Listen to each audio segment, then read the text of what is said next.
I'm recording this session also, so it can be used for our YouTube channel and our blogs. Thank you so much. Thank you everybody. और मैं request करूंगी आप सब से कि आप लोग बीच बीच में रिस्पॉन्ड करिएगा जब आपको प्रॉम्प्ट किया जाए, और आप प्लीज अपने आप को तब तक म्यूट रखेंगे जब हम आपसे इस बारे में आपको बोला ना जाए, आप खुद को अनम्यूट नहीं करेंगे। आपका बहुत शुक्रिया कि आप बहुत अच्छी हमारा जो पार्टिसिपेशन है 24 है, आप मुझे आपसे परमिशन लेती हूँ अपना स्क्रीन शेयर करने की, ताकि मैं आपके साथ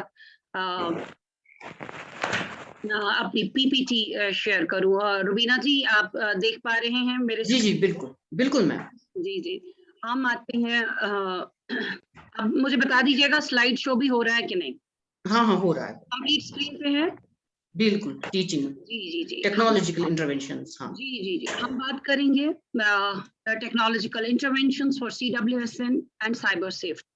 जैसा कि शगुफ्ता मैम ने पहले ही कहा कि साइबर सेफ्टी जो है वो बहुत ज्यादा जरूरी है, लेकिन उससे थोड़ा पहले हम NEP पर जाएंगे कि NEP हमें देती है टेक्नोलॉजी यूज और इंटीग्रेशन पे। जहां आपको लगे मेरी आवाज नहीं आ रही है, प्लीज कोई खुद को अनम्यूट करके मुझे बोल दीजिएगा। NEP 2020 ने हमें टेक्नोलॉजिकल यूज और इंटीग्रेशन के बारे में कहा है कि ये एक लाइफ स्किल है, ये हमारी कॉम्पिटेंसीज में एक बड़ी कॉम्पिटेंसी है जो हमें आज की डेट में दुनिया के साथ कदम से कदम मिलाने के लिए मदद कर सकती है।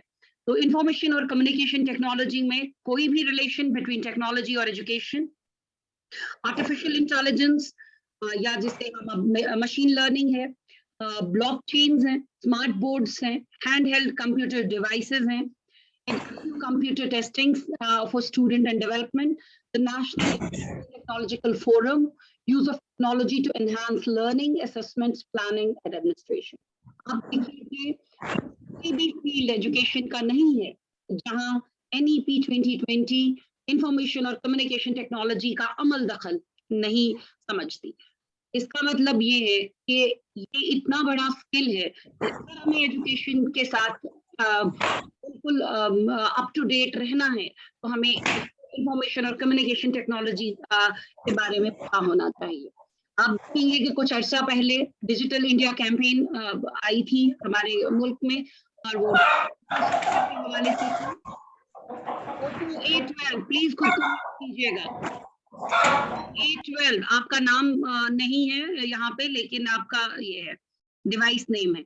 तो digital infrastructure utility to every citizen, governance and service on demand थी, और डिजिटल एम्पावरमेंट ऑफ सिटीजंस थी। हर एक बंदा चाहे वो एजुकेशन से जुड़ा है या नहीं है, लेकिन जो किसी ना किसी तरह भी डिजिटल प्लेटफॉर्म को इस्तेमाल करता है। आप अपने स्मार्टफोन को इस्तेमाल करते हैं, एक छोटा सा आपके पास मोबाइल डिवाइस है, उसको भी आप इस्तेमाल करते हैं, आप इंटरनेट का इस्तेमाल करते हैं। आप अपने घर में कोई भी छोटे से छोटा डिजिटल डिवाइस और बड़े से बड़ा डिजिटल डिवाइस इस्तेमाल करते हैं, तो आप एक ऐसा सिटीजन है जो एम्पावर्ड है डिजिटली। तो डिजिटल एम्पावरमेंट ऑफ सिटीजंस जो है डिजिटल इंडिया का विजन था। तो इम्प्रूविंग द क्रिएटिविटी ऑफ टेक्सेबिलिटी, तो सबसे बड़ी बात थी हमारे NEP जो एडवोकेट करती है, वो कहती है कि हम टेक्नोलॉजी से भी जो भी टीचर है और कोई भी टीचर जो है उसकी क्रिएटिविटी को इम्प्रूव करेंगे हम टेक्नोलॉजी के जरिए। तो वो चाहे CWSN के लिए स्पेशल टीचर है या नहीं है, चाहे वो आम टीचर है, कोई भी हम जैसा कोई टीचर एजुकेटर है, वो हमारी क्रिएटिविटी को टेक्नोलॉजी जो है वो इम्प्रूव कर सकती है, और स्टूडेंट्स के का जो एंटरप्रेन्योरशिप है उसको बढ़ा सकते हैं हम कम्युनिकेशन और इंफॉर्मेशन टेक्नोलॉजी से। NEP 2020 टीचर को एज अ रिसर्चर मानती है जो टेक्नोलॉजिकल टीचिंग प्रॉब्लम्स को टेक्नोलॉजिकली सॉल्व कर सके, टेक्नोलॉजी को इंटीग्रेट करके पेडागोजिकल इश्यूज के जो इमीडिएट सॉल्यूशंस हैं वो टेक्नोलॉजी के थ्रू निकाल पाए। तो टीचर को एक रिसर्चर के तौर पर भी माना गया है, और ये भी कहा गया है कि क्या इसमें एक क्वेश्चन भी है कि क्या टीचर एक प्रोज्यूमर है या कंज्यूमर है। कंज्यूमर तो हम मानते हैं कि जो यूज करता है टेक्नोलॉजी को, लेकिन प्रोज्यूमर कौन है? वो शख्स जो टेक्नोलॉजी के बहुत से पहलू को, बहुत सी चीजों को की शुरुआत भी करता है। यानी बहुत सी जगह टीचर जो है वो टेक्नोलॉजी बनाता भी है, वो प्लान भी करता है, वो एनालाइज करता है। आप जब क्वेश्चन पेपर बनाते हैं ऑनलाइन, तो आप प्रेज्यूमर भी बन जाते हैं। आप जब एनालाइज करते हैं अपने डाटा को, तो आपका एमआरआई को कोड्स के जरिए आपके पास आता है। ये जब हम मार्क करते हैं, वो जब आता है आपके पास, आप अपना ट्रैफिक में आप देते हैं, आपके पास आता है, एनालाइज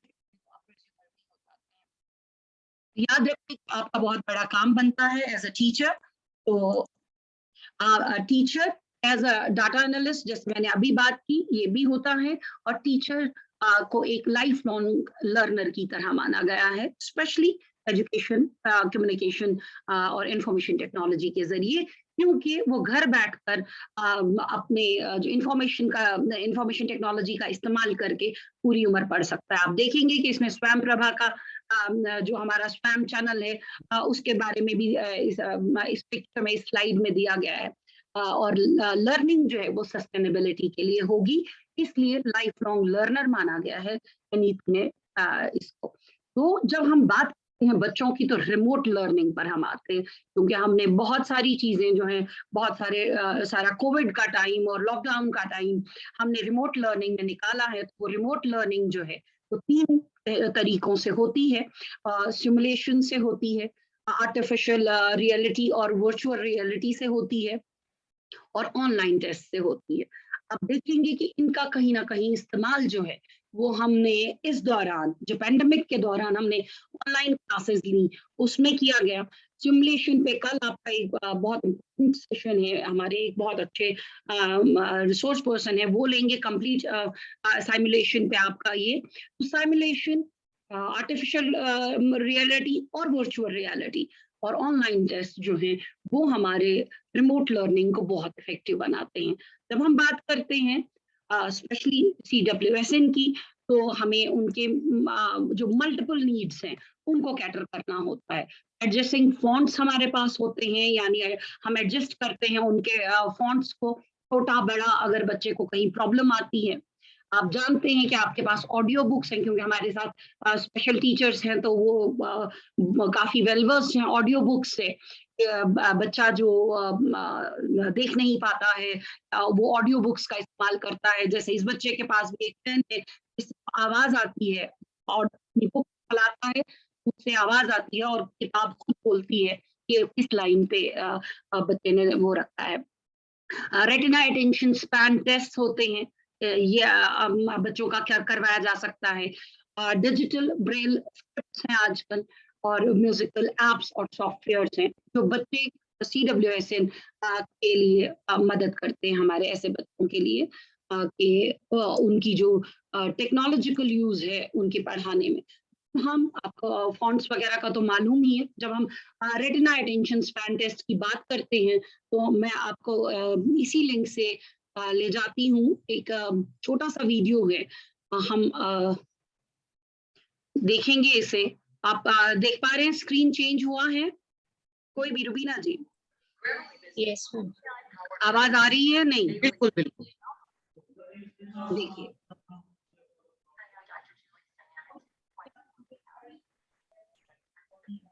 वॉल्यूम थोड़ा कम है इसका, राबे मैम। जी, मैं चेक करती हूँ। अब ठीक है? बस, थैंक यू। ये डिवाइस है जो रेटिना इसका टेस्ट किया जाता है। So on this particular test, we have the individual patient sitting back behind here. So you're going to get the patient's view. You're going to be looking in the center at a target of a different color. And just to kind of show you, so our wand has some different colors on it. We start off testing with green. And I'll show you here once I get this attached back on. As you're looking through the instrument, I also have a small wand. And what I'll be doing is I would be bringing the instrument in from the top, from the sides. बच्चा इस जो ये NXE बनी है इसमें से देखेगा। Centralized target located in the middle. And can their brain brain. First starts to pick up this small color that looks exactly the same as the color that they see in the center. And what's important about this test is not just a sense of motion, because anyone can see something off to their side and it's moving. But can we distinguish what it actually is without looking at it? And that's what this test is meant to do. So as we go through this test, we have different colors that we can do. We start with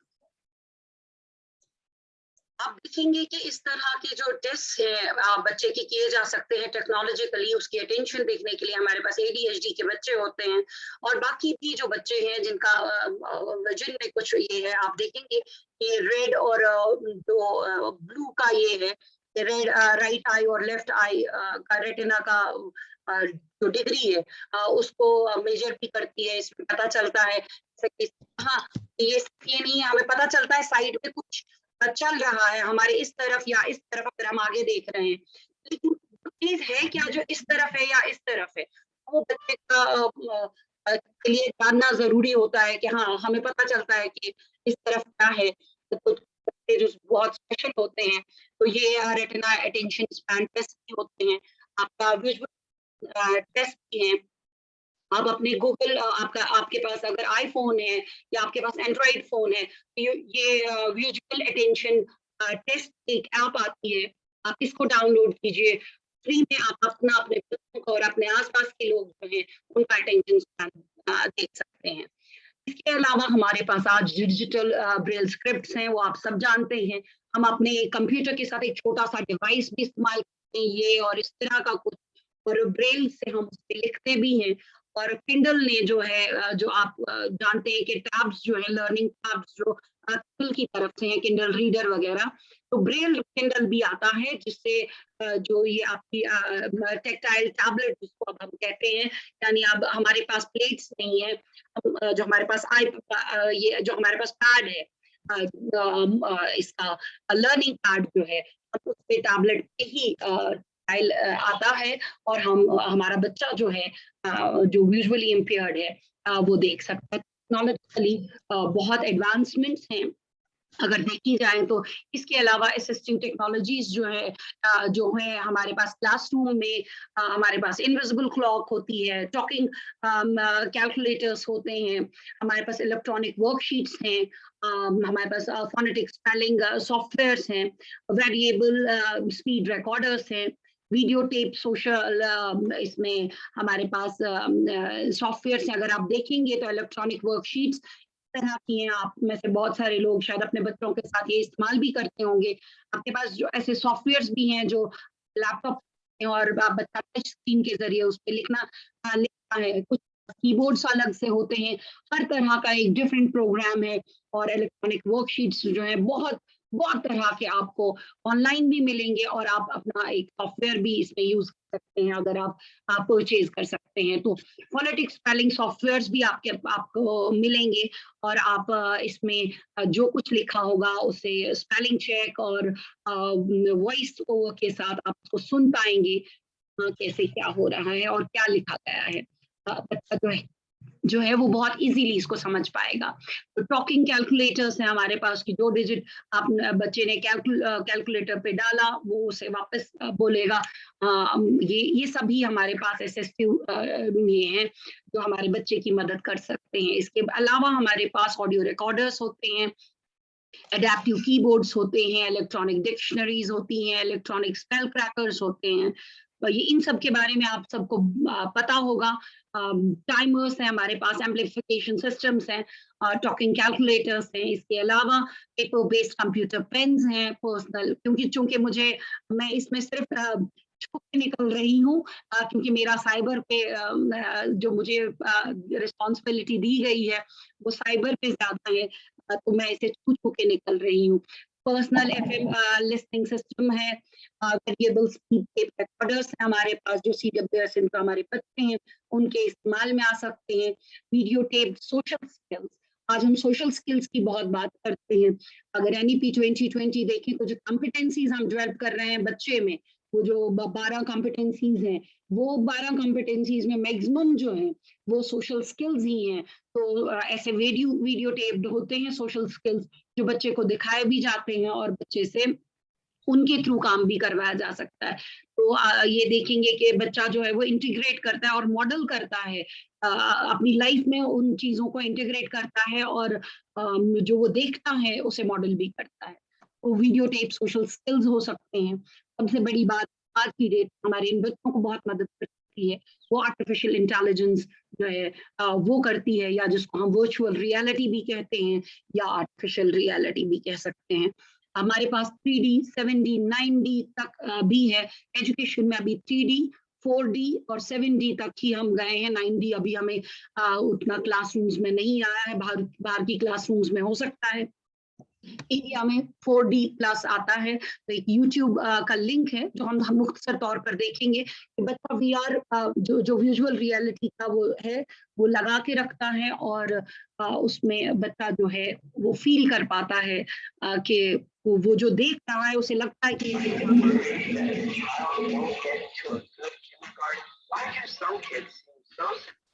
ये हमारे पास देखिए, ये app है हमारे पास, magic software bringing learning to life. आप देख पा रहे हैं इसको रुबीना जी? Yes, ma'am. Yes, yes, yes. जी, आप देखेंगे इसे कि ये किस तरह से काम करती है ये ऐप। आप सामने बुक रखेंगे जिसमें अगर जैसे अर्थ का है तो अर्थ एकदम वर्चुअली इसे दिखेगी बच्चे को, और बच्चा इसको घुमाएगा और ये फील कर पाएगा कि ये reality, this is virtual reality. मतलब डिजिटली हमारे पास रियल चीज है और उस पे लेबलिंग भी है और वो सब कुछ उसके पास आ रहा है। तो इस तरह की बच्चे का जो सेंसेस जब हम इस्तेमाल करवाते हैं, मल्टी सेंसरी टेक्निक, तो जब हम इस्तेमाल करवाते हैं तो बच्चा जो है वो ज्यादा बेहतर तरीके से समझ पाता है।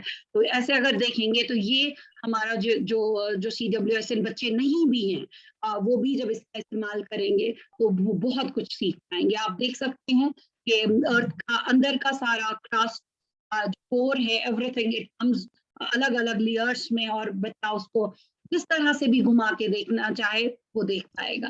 तो इस तरह के आपको इस्तेमाल करने चाहिए, न सिर्फ CWSN बच्चों के लिए बल्कि जो बाकी बच्चे भी हैं उनके लिए भी आप इस्तेमाल करेंगे।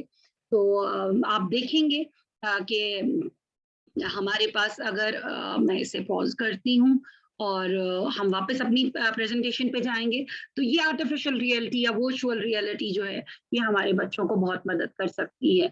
ये भी एक वीडियो है जो NCERT की तरफ से हमें देखने में मिला था, लेकिन चूंकि हम एक वीडियो देख भी चुके हैं, ये थोड़ा सा कट हो जाता है वीडियो बीच में। इन्होंने 4D जो क्लासरूम में करवा है।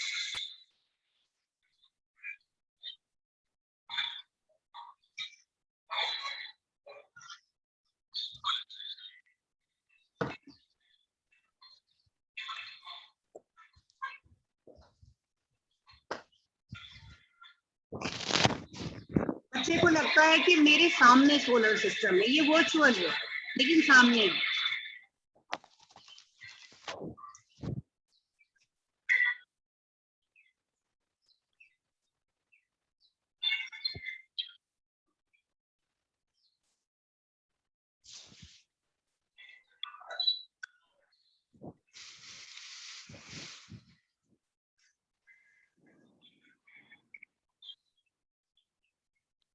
तो आप देखेंगे कि इस तरह से बच्चा जो है वो वर्चुअल रियलिटी का इस्तेमाल कर सकता है।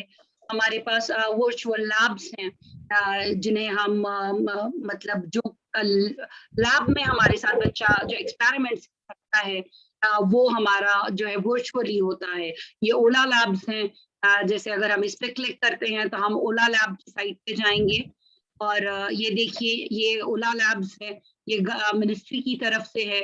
फिजिक्स के, केमिस्ट्री के, बायोलॉजी के, मैथमेटिक्स के, इंग्लिश के, जिसका भी आपका को चाहिए। यहाँ पे सिमुलेशन जो हमने पहले ही बात की उसके बारे में भी है। हम केमिस्ट्री के जाएंगे प्रैक्टिकल्स में, तो यहाँ पे सारे जो 9th-10th के जो प्रैक्टिकल्स हैं वो आपको यहाँ ऑनलाइन मिलेंगे और आप बच्चे को वर्चुअली वो सब कुछ करवा सकते हैं। जैसे आप देखेंगे कि यहाँ पूरा प्रोसीजर भी है, किस चीज के बारे में क्या है, और बच्चा जो है वो लैब में कर सकता है ये सब कुछ। तो हम अब वापस अपनी प्रेजेंटेशन पे जाएंगे, तो वर्चुअल लैब्स भी हैं, आप एक्सप्लोर कर सकते हैं क्योंकि आप स्पेशल टीचर हैं। आप ये देख सकते हैं कि आप किस तरह से कहाँ कौन सी चीज, हमारा काम है आपको इंस्टिगेट करना, आप इनमें से कौन सी चीज अपने बच्चे के लिए ज्यादा बेहतर तरीके से अपने क्लासरूम में इस्तेमाल कर सकते हैं, या किस तरह से उसे कैटर कर सकते हैं। तो ये आप तक है, आपकी क्रिएटिविटी पर है, क्योंकि हमने पहले ही बात की थी कि अनिपी जो कहती है, वो कहती है कि टेक से भी जो हमारे पास जो टीचर है, उसकी क्रिएटिविटी को हम टेक्निकली और टेक्नोलॉजी के थ्रू और इंफॉर्मेशन और कम्युनिकेशन के जरिए उसकी क्रिएटिविटी को बढ़ाएंगे। दिस इज योर क्रिएटिविटी कि आप इन सभी चीजों को अपने यहाँ किस तरह से यूज करेंगे। हमारे पास जो मिनिस्ट्री की तरफ से और CIET की साइट पे आपको ये सारी एप्स मिलेंगी जो कि डिजिटली आपको मदद कर सकती हैं। ऑनलाइन आपको जो इक्विटेबल यूज ऑफ टेक्नोलॉजी है आपका इस्तेमाल करवा सकती हैं। ई पाठशाला है, इसमें ई बुक्स हैं हमारे पास जो आप बच्चे के लिए इस्तेमाल कर सकते हैं। NROER है हमारे पास, ये रिपोजिटरी है, नेशनल रिपोजिटरी, इसमें 18,000 से ज्यादा ई रिसोर्सेज हैं आपके पास, आप उनका इस्तेमाल कर सकते हैं इन बच्चों को पढ़ाने के लिए। हमारे पास शिक्षा है जिसपे आप खुद भी काम किया होगा, और आप बहुत सारे कोर्सेज भी किए होंगे, आपने बहुत प्रेजेंटेशंस भी इस पे देखी होंगी। इसमें हमारा लोकल कंटेंट है जो हमारा JK बोस की तरफ से है। निष्ठा आप देखेंगे जो आपने कंटिन्यूअस प्रोफेशनल डेवलपमेंट क्या होगा, ये भी आपका ऑनलाइन रिसोर्स है। NCERT की सारी टेक्स्ट बुक्स जो PDF फॉर्म में है वो आपको यहाँ पे मिलेंगी। ICT करिकुलम जो है वो आपको को मिलेगा CIET की सारी साइट पे। एक्सेसिबिलिटी इन स्कूल करिकुलम ये भी CIET की साइट्स पे है। साइबर सेफ्टी एंड सिक्योरिटी बात करेंगे, और साइबर सेफ्टी और सिक्योरिटी की जब हम बात करते हैं तो ये एक लिंक है, ये चूंकि मैं प्रेजेंटेशन आप लोगों के साथ शेयर करूंगी और ये लिंक जो है आपके लिए बहुत कारआमद है। ये लिंक पे अगर हम क्लिक करते हैं before going to the further in the presentation, आप देखेंगे कि ये एक ऐसी साइट है जहां से आपको बच्चे के लिए जितना भी साइबर सिक्योरिटी प्लेजेस हैं उनका जो सेफ एनवायरनमेंट आप दे सकते हैं, ये मिनिस्ट्री की साइट है। आप देखेंगे कि यहाँ पर आपके लिए सब कुछ, आप इसमें रिपोर्ट भी कर सकते हैं, आप digital parenting, online trolling, cyber bullying जिसकी आज मैं बात करने वाली हूँ वो इसमें है, सेक्सटिंग है, साइबर फ्लैशिंग, एवरीथिंग ये यहाँ पे आपको मिलेगा। और ये साइट बहुत इंपॉर्टेंट साइट है, ये लिंक मैं आपके साथ शेयर करूंगी और आप देखेंगे कि ये हमारे लिए किस तरह फायदेमंद है। अब हम आते हैं इंटरनेट पे, क्योंकि हम आपको ये बताना जरूरी समझते हैं कि इंटरनेट पे चाहे आपका फोन है, आपने एक बार यूज किया है, चाहे आपका जो लैपटॉप है, हर एक जो है वो एक दूसरे से जुड़ी है। जब हम इसे कहते हैं world wide web, world wide web क्या है? वेब क्या है? वेब एक जाल है, कंप्यूटरों का जाल। वो चाहे हमारा लैपटॉप है, डेस्कटॉप है, सुपर कंप्यूटर है और आपका सिंपल मोबाइल फोन है, कोई भी जो स्मार्ट डिवाइस जो नेट के साथ कनेक्टेड है वो इंटरनेट में आएगा और एक जाल में फंसा हुआ है। जब ये जाल में फंसा हुआ, देखिए दुनिया के सारे कंप्यूटर्स एक दूसरे के साथ एक जाल में बुने हुए हैं। तो दैट मीन्स कि जो आप याद रखना है आपको, जो आप इंफॉर्मेशन एक बार तो वो हमेशा के लिए वहां रहती है, चाहे वो आप अपने डिवाइस से डिलीट करते हैं वो कहीं ना कहीं मौजूद रहती है, वो आपके हार्ड ड्राइव में, किसी और सर्वर पे, कहीं भी आप यहाँ पे हैं तो अमेरिका में कहीं सेव हो जाएगा, किसी ना किसी सर्वर पे, कहीं ना कहीं किसी ना किसी जगह इस जाल में जो है वो वहां पे आपकी जो जो इंफॉर्मेशन है, आपकी तस्वीर है, आपकी फोटोग्राफ्स हैं, कुछ आपके वीडियोस हैं, कोई भी चीज, कोई भी राइटिंग जो है वो आप देखेंगे कि वो आपको वो कहीं ना वो डिलीट नहीं होती। जब आप नेट सर्फ करते हैं, जब आप गूगल पे सर्च करते हैं, या आप फायरफॉक्स पे सर्च करते हैं, आप डक पे सर्च करते हैं, याहू पे करते हैं, किसी भी सर्च डिवाइस पे करते हैं सर्च, और जो आपके सामने डाटा खुलता है या जो सोशल मीडिया आप देखते हैं वो ये विजिबल वेब है। ये देखिए, ये एक आइसबर्ग की तरह है, आप देख पा रहे हैं इसे रुबीना जी, या कोई भी मुझे रिस्पॉन्ड करें प्लीज, आप सुन पा रहे हैं मेरी बात को? Fine Yes. फाइन। जी जी जी। तो आप देखेंगे कि ये जो है ये आइसबर्ग का टिप है, जो आप देख पाते हैं जब आप ये जो सरफेस पे है, जिसको हम सरफेस वेब बोलते हैं, तो जितना आपको लगता है ना कि ये इतना डाटा जो कंप्यूटर इस पे है, नेट पे है, जो सोशल मीडिया में सर्व कर रहा हूँ, ये बहुत कुछ है ना, हमें लगता है बहुत कुछ है नेट पे, लेकिन ये सिर्फ आइसबर्ग का टिप है। इसे हम सरफेस वेब कहते हैं या इसे हम विजिबल वेब कहते हैं, जितना हमको दिखता है। लेकिन इससे बहुत ज्यादा जो है वो डीप वेब है, जो डार्क वेब है, जिसको हम डार्क नेट कहते हैं या इनविजिबल नेट कहते हैं, इनविजिबल वेब कहते हैं। ये वो है जो इससे बहुत वीक है, इसका हमें इल्म नहीं है कि अंदर क्या हो रहा है। तो यहीं पे सारा साइबर क्राइम इसी सारे डार्क नेट में होता है। तो आपको हम सबको बहुत कॉशियस रहने की जरूरत है, क्योंकि साइबर क्राइम्स वही क्राइम्स हैं जो ऐसे ही क्राइम्स जो हमारे साथ आम लाइफ में होते हैं, लेकिन जब हम इंटरनेट का इस्तेमाल करते हैं तो वो क्राइम्स जब हमें किसी भी डिजिटल डिवाइस के थ्रू हमारे साथ होते हैं, वो साइबर क्राइम के खाते में आते हैं।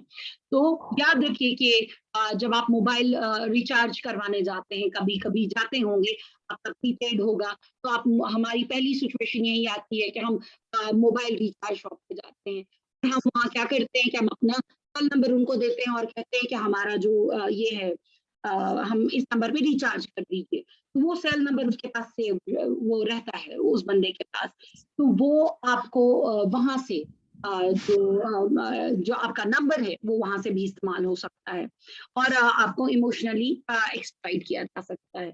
आप सब फोटो स्टेट की शॉप पे जाते हैं, आप अपना आधार का कार्ड को फोटोशॉप करना है, आपने अपना किसी भी आईडी को आपने फोटो स्टेट करना है, आप वेंडर को बोलते हैं कि फोटो स्टेट करिए, वो फोटो स्टेट कर देता है। आपको एक कॉपी चाहिए होती है या 2 कॉपीज चाहिए होती है, लेकिन आपको पता नहीं चलता और वो 3 कॉपीज कर लेता है, 2 वो आपको दे देता है, 1 वहां पे रख देता है। वो जो अलर्टनेस है आपको वहां रखने की जरूरत है, क्योंकि वो आईडीज जो है वो आपके इन साइबर क्राइम्स में काम आते हैं। इसीलिए कभी कभी हमने कुछ नहीं किया होता है, लेकिन हम फंस जाते हैं क्योंकि हमारा आईडी जो है वो यूज हुआ होता है। तो आप एहतियात करेंगे, जब भी आप जाएंगे कोशिश कीजिए कि आप मोबाइल रिचार्ज का तो वो कार्ड मिलता है जिसको हम स्क्रैच करके नंबर डाल के हमारा फोन रिचार्ज होता है, उन कार्ड से करिए। अभी वेंडर को अपना नंबर मत दीजिए जिसको आप जानते नहीं है। डेबिट कार्ड क्लोनिंग हो सकती है आपके कार्ड्स का। अगर आप कार्ड एटीएम में जाते हैं तो आप देखेंगे, कोशिश कीजिए चेक करने की कि ये जो 2 फोटोग्राफ्स आप देख रहे हैं, एक तो यहाँ आप ग्रीन वाले में आप कार्ड इंसर्ट करते हैं, तो कोशिश कीजिए वहां देखने की, 2 मिनट लगाइए, ज्यादा नहीं, फुर्सत नहीं होती है आप लोगों के पास या हम सब के पास, लेकिन ये चेक करिए कहीं ये 2 डिवाइसेस किसी इसके ऊपर एक और कैप सी तो नहीं लगी है कुछ। ये जो कैप है ना, ये आपके आप कार्ड को स्कैन करने के लिए होती है। ये आपके कार्ड में जो कुछ डाटा है वो इसके अलावा अगर आप देखेंगे तो जो जहां पे आप पंच करते हैं अपना पिन आपके एटीएम का, उसके ऊपर 2 प्लेट्स, एक और प्लेट लगाई गई होती है। ये जो है ये की लॉगर है, ये आपका जो भी आप इसमें पंच करेंगे वो इसमें आ जाएगा, तो आपका कार्ड भी क्लोन हो जाता है, आपका पिन कॉपी हो गया। आपका क्या है कि कार्ड जो है डुप्लीकेट बन के आपके कार्ड की डिटेल्स और आपका पिन यूज करके आपको पैसे का ये हो सकता है। आपका कार्ड रेप्लिकेट होता है, तो आप कोशिश करिए कि जब भी आप जाएंगे अपने एटीएम में, तो ध्यान रखिए कि वहां कुछ आप उसको तो जहाँ पे आप कीज आपका टाइप करते हैं उसे थोड़ा सा टैब करिए, अगर आवाज खोखली आती है उसे उठाने की कोशिश कीजिए, वहां शायद दूसरी प्लेट लगी होगी। कार्ड इंसर्ट करते हैं उसे भी देखिए। तो अपना कार्ड डिटेल्स हमेशा अपने पास रखें, अपने कार्ड सीवीवी नंबर, ओटीपीज जो भी आते हैं, अभी आपको कॉल्स आती हैं कि हमें ओटीपी लिखवाइए, आपको हमने ओटीपी भेजा है, तो प्लीज वो किसी को मत लिखवाइए, वापस रखिए फोन, अपने बैंक को कॉल कीजिए कि आपकी तरफ से कोई कॉल तो नहीं आई। तो ये छोटी छोटी एहतियात है, बेशक बहुत बिजी हैं लोग, लेकिन छोटे 2 मिनट का टाइम निकाल कर आप अपना बड़ा नुकसान जो है वो बचा सकते हैं। की लॉगर्स, ये मलिशियस प्रोग्राम्स होते हैं जो विक्टिम के कंप्यूटर में डाल दिए जाते हैं। ये की स्ट्रोक्स जो हैं, जो भी आप अपने कंप्यूटर पे टाइप करते हैं, तो वो की स्ट्रोक्स उनके पास चले जाते हैं। तो ये प्रोग्राम्स जो है वो आपके फोन में, आपके लैपटॉप में, आपके डेस्कटॉप में इंजेक्ट किए जाते हैं। अभी हम हमेशा कहते हैं कि कोई भी लिंक जो आपके पास आता है तो उसे आप प्लीज क्लिक मत कीजिए। कहते हैं ना यूजुअली आपके पास आते हैं कि फ्री हमने ये दिया, आपको क्लिक करिए, आपको ये मिल जाएगा। तो ध्यान रखिए कि ऐसे किसी भी चीज को आप क्लिक मत करिए। और आप देखेंगे कि जब भी जो भी क्लिक करते हैं वो उनके कंप्यूटर में चला जाता है। तो डेटा जो है वो आपका डेटा, लॉगिन डिटेल्स, आपका नाम, आपका पी, जो भी आप चाहे पैसे का ट्रांजेक्शन कर रहे हैं, आपका पिन, आपका हर एक डिटेल जो है वो उस कंप्यूटर पे जाएगी जहां से आपको इंजेक्ट किया गया है। तो की लॉगर्स का ये है कि आप इससे कैसे बच सकते हैं। आप हमेशा 2 फैक्टर ऑथेंटिकेशन रखिए, जहाँ मल्टी फैक्टर है मल्टी फैक्टर ऑथेंटिकेशन रखिए। जैसे अगर मेरा फेसबुक कोई खोलने की कोशिश करेगा, मेरे फोन पे भी मैसेज आएगा। मैसेज अगर मैंने नहीं देखा मुझे कॉल आएगी, कॉल नहीं आएगी तो मुझे फेसबुक पे ही जहाँ मेरा लॉग्ड इन होगा वहां पे मुझे एक मैसेज आएगा कि आपका खोला जा रहा है। फिर चेक करिए वहां वो किस जगह खोला जा रहा है। हो सकता है आप ही ने खोला हो, लेकिन वो अगर दूसरे किसी मुल्क में, दूसरे किसी शहर में खोला जा रहा है तो लॉग आउट कीजिए इमीडिएटली फ्रॉम ऑल डिवाइसेस। तो फिर अपने यहाँ दोबारा लॉग इन कीजिए। 2 factor, 3 factor, multi factor authentication आप डालिए। और वर्चुअल कीबोर्ड मेनली यूज कीजिए, जैसे हमारे फोन में होता है, लैपटॉप्स में भी आ सकता है। वर्चुअल कीबोर्ड्स यूज करिए। जब आप किसी दूसरे का कंप्यूटर इस्तेमाल करते हैं तो वर्चुअल कीबोर्ड ही इस्तेमाल करिए। इसके अलावा अपने सिस्टम में, जब आप अपने सिस्टम पे काम करते हैं तो एक अच्छा सा एंटीवायरस डालिए और उसे अपडेट करते रहिए, तो आपको कीलॉगर से आएगा। दूसरी बड़ी चीज होती है एसएमएस स्पूफिंग। एसएमएस स्पूफिंग जो है वो आपको एसएमएस आते हैं, जो मैंने अभी बात की थी। आपके फोन पर एसएमएस आएगा और वो एसएमएस किसी भी तरह का हो सकता है। आपके टेलीफोन प्रोवाइडर का हो सकता है, आपके ऑफिस का किसी का नाम यूज करके हो सकता है। आपको पता भी नहीं चलेगा और एसएमएस आया है, आपने उस लिंक पे आपको कहा गया कि कुछ भी खतरनाक बात भी हो सकती है। कभी ये भी पेरेंट्स का ये हुआ है, एक्सीडेंट हुआ है और हुआ है, रिप्लाई नहीं कीजिए, इस पे कीजिए, कुछ लिंक होगा, ये करिए और इस नंबर पे कॉल कीजिए, हमने आपकी लॉटरी निकली है। आप ये सारे जो एसएमएस हैं जो आपके यहाँ सेव्ड नंबर नहीं है या ट्रस्टेड साइट्स नहीं है, तो ये स्पूफिंग भी हो सकती है। स्पूफिंग ये है कि आपको एसएमएस आता है, आप उस लिंक पे क्लिक करते हैं या जो उनकी डायरेक्शंस होती हैं आप उसको फॉलो करते हैं, तो आपके फोन में, आपके लैपटॉप में जो कुछ डेटा है वो चोरी कर लेते हैं। तो किसी भी लिंक पे मत कीजिए।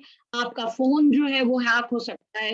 हर एक आपके जो सिम की डिटेल्स है, सिम जो हम डालते हैं, आपको मेमोरी कार्ड नहीं होता है, आपको इसमें हार्ड ड्राइव ही होती है, वो भी उस मेमोरी में जो कुछ है, सिम में जो डिटेल्स है वो आपकी हैक हो सकती हैं और जो आप इसको ढूंढ नहीं सकते कि ये किसने किया है।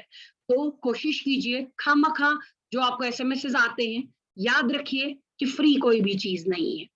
कहते हैं कि जब कुछ फ्री हो तो समझिए कि आपको कोई फ्री ऑफर हो रही है, तो समझ लीजिए कि आप प्रोडक्ट हैं, आप ही को बेचा जा रहा है। तो याद रखिए कि कोई चीज फ्री नहीं होती। नेक्स्ट चीज होती है कॉल स्पूफिंग। जब हमें इस तरह की कॉल्स आती हैं, कभी कभी कुछ खास नंबर्स होते हैं, हमें एसएमएस नहीं आया तो कॉल्स आई। कॉल्स में वो कुछ नहीं बोलते हैं, आप फोन ही उठाते हैं, हेलो हेलो करते रहते हैं, तो लेकिन आपका डेटा उनके पास चला जाता है। अगर आप देखेंगे कि कुछ अनयूजुअल से नंबर्स हैं या कोई बहुत खूबसूरत सा फैंसी सा नंबर है, वो भी देख लीजिए। आपका इंटरनेशनल कोई कॉल आ रही है जो कि आप देखेंगे कि आपके यहाँ जो है आपका कोई बंदा बाहर नहीं रहता है, या जैसे अब मेरा ब्रदर यूके में है तो मुझे पता है यूके का कोड क्या है। अब मुझे अमेरिका से खामखा कॉल आएगी, जिम्बाब्वे से खामखा कॉल आएगी, पहले 2 डिजिट होते हैं वो हमारा कंट्री कोड होता है। जैसे हमारा +91 है इंडिया का, पाकिस्तान का +92, अमेरिका का +1। तो इस तरह से ये सारे कोड्स जो हैं आपको पहचान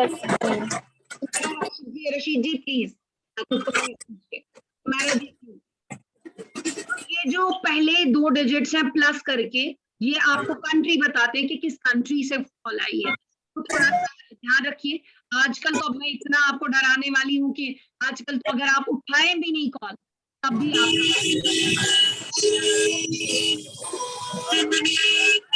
तुम्हारा, अगर आप मेरी आवाज सुन पा रही हैं तुम्हारा जी, थैंक यू। तो आपका कॉल जो है वो स्पूफ हो जाएगा। तो आपका जो सारा डेटा है वो चोरी हो सकता है किसी भी नंबर से। 786 हमारे बहुत वो होते हैं, 1 2 3 4 बहुत फैंसी नंबर्स जब आए आपको, तो ये मैनिपुलेटिव कॉल्स होती हैं, रैंडम फोन नंबर्स होते हैं आपका, कोई भी कहीं से भी। तो याद रखिए कि ये लोग जो हैं कभी कभी बात भी कर लेते हैं, और ये वॉइस ओवर इंटरनेट प्रोटोकॉल इस्तेमाल करते हैं, अपनी आवाज भी बदलते हैं और आपके साथ बात भी करते हैं और आपसे चालाकी से आपका डेटा भी ले सकते हैं। याद रखिए जब आपको कोई भी क्रेडिट कार्ड की डिटेल्स मांगे, कभी कभी कॉल आती है आपने जैसे मैंने एक बार अमेज़न से मैंने कुछ शॉपिंग की थी, तो मुझे बार बार कॉल्स आने लगी, तो वो कॉल्स जो थी वही कॉल स्पूफिंग थी, क्योंकि कोई उनका शायद एम्प्लॉई रहा होगा, ये जानता था कि इन्होंने जो है वो ऑनलाइन ये किया है, ऑनलाइन शॉपिंग की है, तो उन्होंने वहां से शायद मेरा नंबर लिया होगा, तो वो कॉल स्पूफ। वो बार बार मुझे बोल रहे थे आपके लिए आप गिफ्ट है क्योंकि आपने वहां से शॉपिंग की है, आप इतना पैसा भेजिए, तो मैंने उनको ब्लॉक ही कर दिया। इमीडिएटली आप करिए, ब्लॉक कीजिए, रिपोर्ट कीजिए, ये आपका काम बनता है। और अपना ओटीपी, अपना क्रेडिट कार्ड डिटेल्स, अपनी पर्सनल इंफॉर्मेशन, अपना जो पासवर्ड है कभी किसी को मत दीजिए। ट्रू कॉलर जैसी गूगल रिवर्स लुकअप्स जो हैं, ऐसी एप्स को इस्तेमाल कीजिए, इससे आपको पता चले कि ये नंबर है किसका और कौन कर रहा है। जब आप ट्रू कॉलर या गूगल रिवर्स ऐप यूज करते हैं तो आपके वहां आ जाता है कि ये जो नंबर है ये स्पैम है, ये बार बार लोगों को कॉल करते हैं, या ये नंबर की डिटेल्स ही कहीं नहीं है, तो प्लीज ऐसे नंबरों को उठाइए ही मत। इसके अलावा रैंसम हो सकता है, रैंसमवेयर्स जो विक्टिम के कंप्यूटर में डाल दिए जाते हैं, जैसे कि कीलॉगर्स भी डाले जाते हैं, तो ये आपको ऐसा है कि इसमें ये होता है जैसे आपका कंप्यूटर सिस्टम है, आप एक ऑर्गेनाइजेशन में काम करते हैं या इंडिविजुअली भी काम करते हैं, तो एकदम आपका कंप्यूटर जो है वो बंद हो जाएगा, हैंग हो जाएगा। अब जब कंपनीज में काम करते हैं या ऑर्गेनाइजेशंस में काम करते हैं, तो हमारे सारे सिस्टम एक साथ बंद हो जाए तो हम लोग क्या करेंगे? हम लोगों को एक कॉल आती है, उसके बाद एक कॉल आती है कि हम आपका जो सिस्टम है सारा ये खोल देंगे, वापस रिवाइव कर देंगे, लेकिन आप हमारे बिटकॉइंस में इतना पैसा डालिए, आप हमारे फला अकाउंट में इतना पैसा डालिए। बहुत बार ऐसा होता है कि जो ब्लैकमेल होते हैं लोग वो डालते भी हैं पैसा, लेकिन इसको डिक्रिप्ट करना पॉसिबल नहीं है। वापस जो है ये हमारे सिस्टम को वापस दोबारा नहीं खोलते हैं। तो याद रखिए कि कोई भी आपकी डिटेल्स जो है किसी भी लिंक पे क्लिक मत कीजिए, तो आपको एक तो पैसा भी भरना पड़ेगा और आपके सिस्टम वापस रिवाइव भी नहीं करेंगे। तो प्लीज किसी भी रैंसमवेयर में कभी मत आइएगा। रैंसमवेयर की यही है कि अपना जो है ट्रस्टेड अपने फ्रेंड्स को भी अपना पासवर्ड मत बताइए, क्लोज लोगों को भी अपना पासवर्ड मत बताइए। दूसरी बड़ी चीज जो हम सब लड़कियों और औरतों और बच्चियों को और मुझे लगता है लड़कों को भी ध्यान में रखनी चाहिए, साइबर स्टॉकिंग है। साइबर स्टॉकिंग जो है, साइबर स्टॉकिंग ऐसा है कि जैसे आपने सुना होगा कि जब हम कहीं जाते थे तो लड़के पीछे आते थे, या आजकल तो लड़कों के साथ भी ऐसा होता है, तो लड़के स्टॉक करते थे, या कोई बंदा कोई क्रिमिनल जो है वो स्टॉक कर रहा है किसी को, किसी बंदे को भी, कैसे वाले बंदे को भी स्टॉक किया जा सकता है। तो यूजुअली ये लड़कियों के साथ होता था, तो हम ज्यादा उसी में बात करते हैं। तो स्टॉकिंग होती थी जो फिजिकल स्टॉकिंग है, नॉर्मली हम कहीं गए तो वो बंदा वहां भी पहुंचा, हम दूसरी जगह गए तो वहां भी पहुंचा, हमारी सारी इंफॉर्मेशन उसको है। तो लेकिन जब यही स्टॉकिंग ऑनलाइन होती है तो हम उसे साइबर स्टॉकिंग कहते हैं। यानी मैंने सोशल मीडिया पे डाला कि मैंने जो भी पोस्ट की, मैंने फोटोग्राफ देखी, वो बंदा मुझे वहां स्टॉक कर रहा है, वो मुझे व्हाट्सएप पे भी स्टॉक कर रहा है, वो मुझे इंस्टाग्राम पे भी स्टॉक कर रहा है, और वो हर जगह मुझे देख रहा है कि मेरी हर एक्टिविटी पर नजर है, मेरे हर काम पे नजर है, और कहीं ना कहीं ये आगे चलकर जो है वो हमारे लिए मुसीबत का बायस बनता है। हम लोग हरास हो सकते हैं इन लोगों से, तो प्लीज अपनी जो इंफॉर्मेशन है वो प्राइवेट रखिए, अपने अकाउंट्स को प्राइवेट रखिए, जो पब्लिक में होना चाहिए आम लाइफ में भी वो पब्लिक में रखिए। बाकी अपनी फोटोग्राफ्स है, अपनी पर्सनल डिटेल्स हैं, मैं कहाँ जा रही हूँ, यूजुअली आजकल हमें होता है कि आई एम गोइंग, हम अपनी सेल्फी डालते हैं तो going to Ganderbal, going to फलां जगह, गोइंग टू फिस्ता, तो हर एक जगह का हम नाम मेंशन कर देते हैं, तो ये स्टॉकर्स हमें फॉलो भी कर सकते हैं। तो ध्यान रखिए कि मिसयूज ऑफ इंफॉर्मेशन हो सकती है जब आप अपलोड करेंगे अपने सोशल नेटवर्किंग साइट्स पे। साइबर स्टॉकिंग का यही इलाज है कि जो आपको डेटा जो है वो पब्लिश करना है या अपलोड करना है, प्लीज केयरफुल रहिए। सिर्फ फिजिकल जो एक्सेस है वो लोगों को अपने पर मत लाइए। कोई ऐसा बंदा जो आपको बार बार कॉल करता है या मैसेजेस करता है, ब्लॉक कीजिए उसे, रिपोर्ट कीजिए उसे, फ्लैग कीजिए उसे, ताकि बाकी लोगों को भी पता चले कि ये स्टॉकर है। तो अपनी पर्सनल इंफॉर्मेशन प्राइवेट हो वो इंटरनेट पे मत डालिए। कोशिश कीजिए कि अब अगर आप कंप्यूटर किसी और का भी इस्तेमाल करते हैं, बल्कि अपना भी करते हैं, तो लॉग आउट कीजिए, अपने हर एक अकाउंट से लॉग आउट करिए।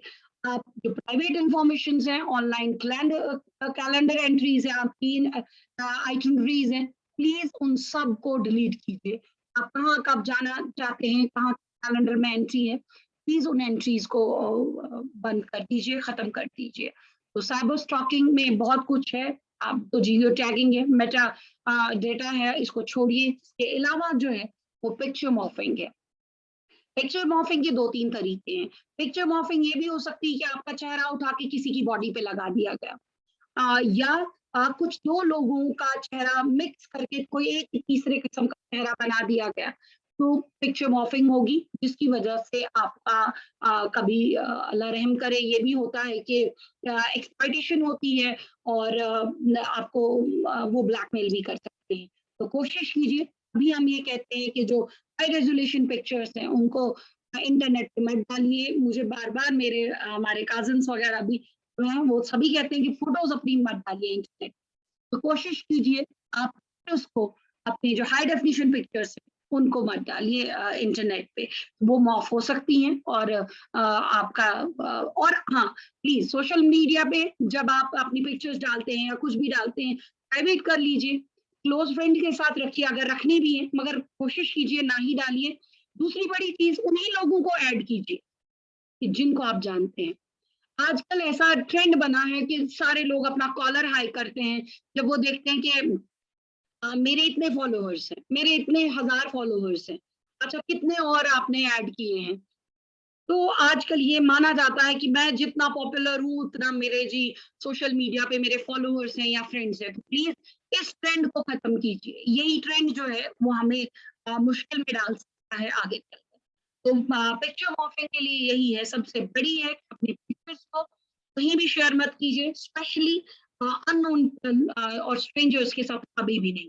यूजुअली बहुत कूल माना जाता है, ये तो बहुत कूल है, किसी को भी अपनी पिक्चर भेजना तो बहुत आम सी बात है। नहीं, ये आम सी बात नहीं है, ये ऑर्थोडॉक्स नहीं है।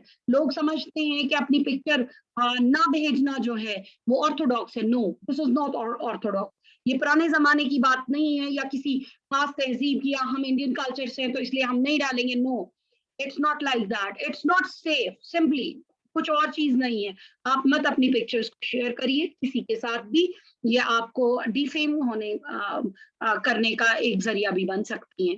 कोशिश कीजिए कोई भी पिक्चर शेयर ना करें। प्रोफाइल हैकिंग, आपका प्रोफाइल हैक हो सकता है सोशल मीडिया पे, इसीलिए हम कहते हैं कि मल्टी फैक्टर जो है ऑथेंटिकेशन वो रखिए। देखिए डिटेक्ट हो गया मेरे यहाँ दिया इन्होंने कि कुछ कंप्रोमाइज होने वाला है, तो एंटीवायरस आप रखिए अपने कंप्यूटर में जो आपको अलर्ट देता रहे, और एंटीवायरस को अपडेट करते रहिए, आपका प्रोफाइल ही हैक हो जाएगा। से पहले 6 महीने पहले इनफैक्ट मेरे ब्रदर फेसबुक यूज नहीं करते थे, लेकिन उनका प्रोफाइल ही हैक करके एक नया प्रोफाइल बनाया गया था जिसको हम मिररिंग भी बोलते हैं, और वो वहां से लोगों से पैसे मांग रहा था 10-10 हजार रुपए। तो मेरे एक कलीग है रईस मसरूफ साहब, उन्होंने मुझे लिखा कि शायद ये आपके ब्रदर हैं, तो ये ऐसा मुझे मैसेज आया है। जब हमने देखा तो वो उनके अकाउंट को मिरर किया गया था, बिल्कुल सेम अकाउंट बनाया गया था, सेम फ्रेंड्स थे उनके, और बहुत लोगों ने मतलब बहुत लोगों को वो मैसेजेस गए थे। तो आपका प्रोफाइल हैक हो सकता है। आपका प्रोफाइल जब हैक होगा तो जाहिर सी बात है उसमें आपकी पिक्चर्स भी होंगी, उसमें आपकी इंफॉर्मेशन भी होगी, तो वो आपका गलत इस्तेमाल करके लोगों के साथ आपको पता भी नहीं होगा, और आपके प्रोफाइल से इंटरनेशनल एक्टिविटीज भी हो सकती हैं, बहुत बुरी चीजें भी हो सकती हैं जो आपने सोची भी नहीं होंगी। तो वो क्रिमिनल्स का काम है कि क्या क्या हो सकता है। तो प्रोफाइल हैकिंग से बचने के लिए आप मल्टी फैक्टर ये रखिए, पासवर्ड किसी को भी मत भूलिए, पासवर्ड टफ रखिए, और पासवर्ड अपना पासवर्ड 6 महीने के बाद बदलिए। एक ही पासवर्ड जगह जगह मत लगाइए, मतलब आपका इंस्टाग्राम पे भी वही पासवर्ड है, फेसबुक पे भी, हर एक जगह प्लीज ये मत करिए। हर जगह एक अलग पासवर्ड रखिए, पासवर्ड बदलते रहिए। और जैसे आप टूथब्रश इस्तेमाल करते हैं, हम हमेशा कहते हैं कि पासवर्ड आपका टूथब्रश की तरह होना चाहिए, आप अपना पासवर्ड होना चाहिए, किसी के साथ शेयर मत करिए, और हर 6 महीने के बाद आप पासवर्ड बदलिए, और हर साइट के लिए अलग पासवर्ड रखिए।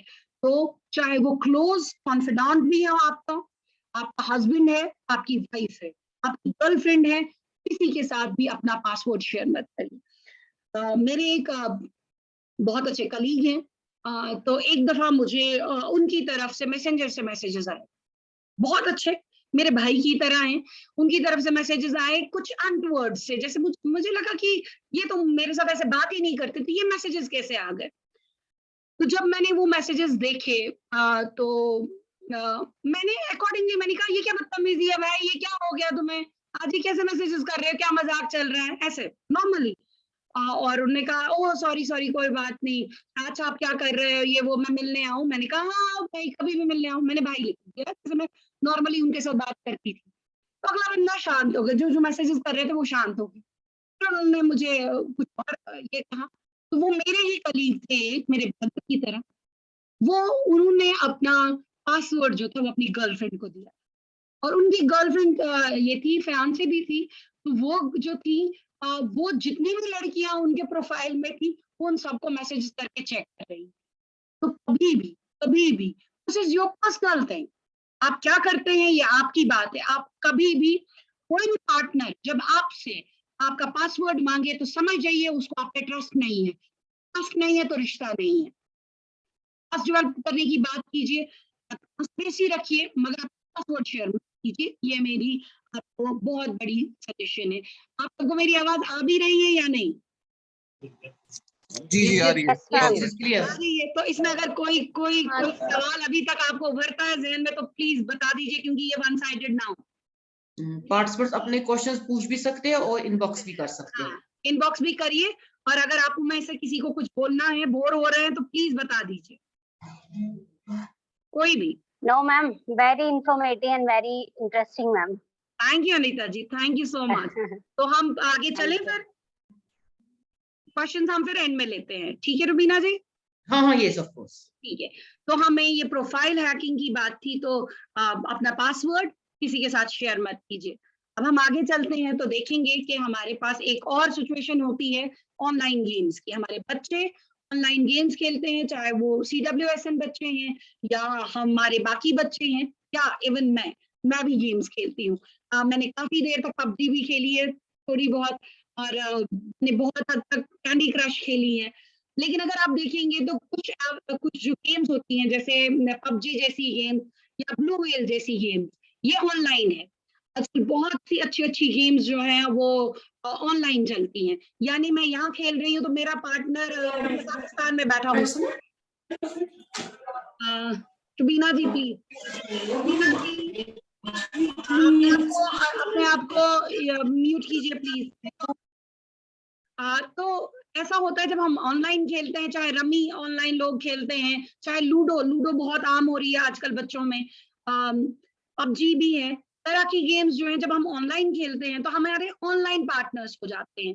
यानी मैं यहाँ से खेल रही हूँ तो अमेरिका से कोई खेल रहा है, कोई कहीं से खेल रहा है, लेकिन हमारे बच्चों को और हमको ये मालूम नहीं होता ये जो, क्योंकि रैंडम पार्टनर्स मिलते हैं इन गेम्स में, तो ये जो रैंडम पार्टनर मुझे मिला है ये कौन है।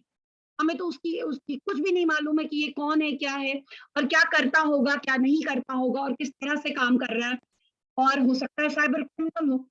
तो वो हम उसके साथ बातचीत कर लेते हैं। जैसे पबजी में भी होता है कि आप उनके साथ इंटरैक्ट करते हैं। फिर टेलीफ़ोन नंबर्स लोग एक्सचेंज करते हैं एक-दूसरे के साथ और इनके साथ बातचीत हो जाती है। एंड हमारा बच्चा ये नहीं जानता है कि वो किससे बात कर रहा है। तो वो बात करने वाला जो अगला बंदा है, वो इस बच्चे को यूज़ भी कर सकता है और इसको ग्रूम कर सकता है, इसको एक्सटॉर्शंस भी कर सकता है। और मतलब ये अनगिनत चीज़ें हैं आगे कि वो आदमी अगला बंदा हमारे बच्चे के साथ या हमारे साथ क्या कुछ कर सकता है। और मैं आपको ये बता दूँ कि जहाँ हम ये कहते हैं कि बच्चे के लिए ऑनलाइन गेम्स में खतरा है, तो एक रिसर्च ने ये बताया कि 62% जो है वो एडल्ट्स होते हैं, जो इन गेम्स का शिकार होते हैं। तो जब ब्लू व्हेल आई थी तो आपने आपने भी इसके बारे में सुना होगा कि ये बहुत ही नोटोरियस इनके चैलेंजेस होते थे और कंटेंट की जो हर लेवल जब बढ़ता था, तो वो ऐसी एक ऐसा लेवल देते थे बच्चे को पार करने के लिए जिससे उसका डोपामाइन जो बहुत हद तक बहुत ऊपर जाता था। तो लास्ट तक आते-आते बच्चा तो वो कर ही लेता था, आते-आते ब्लू व्हेल में बच्चे ने सुसाइड भी किया है।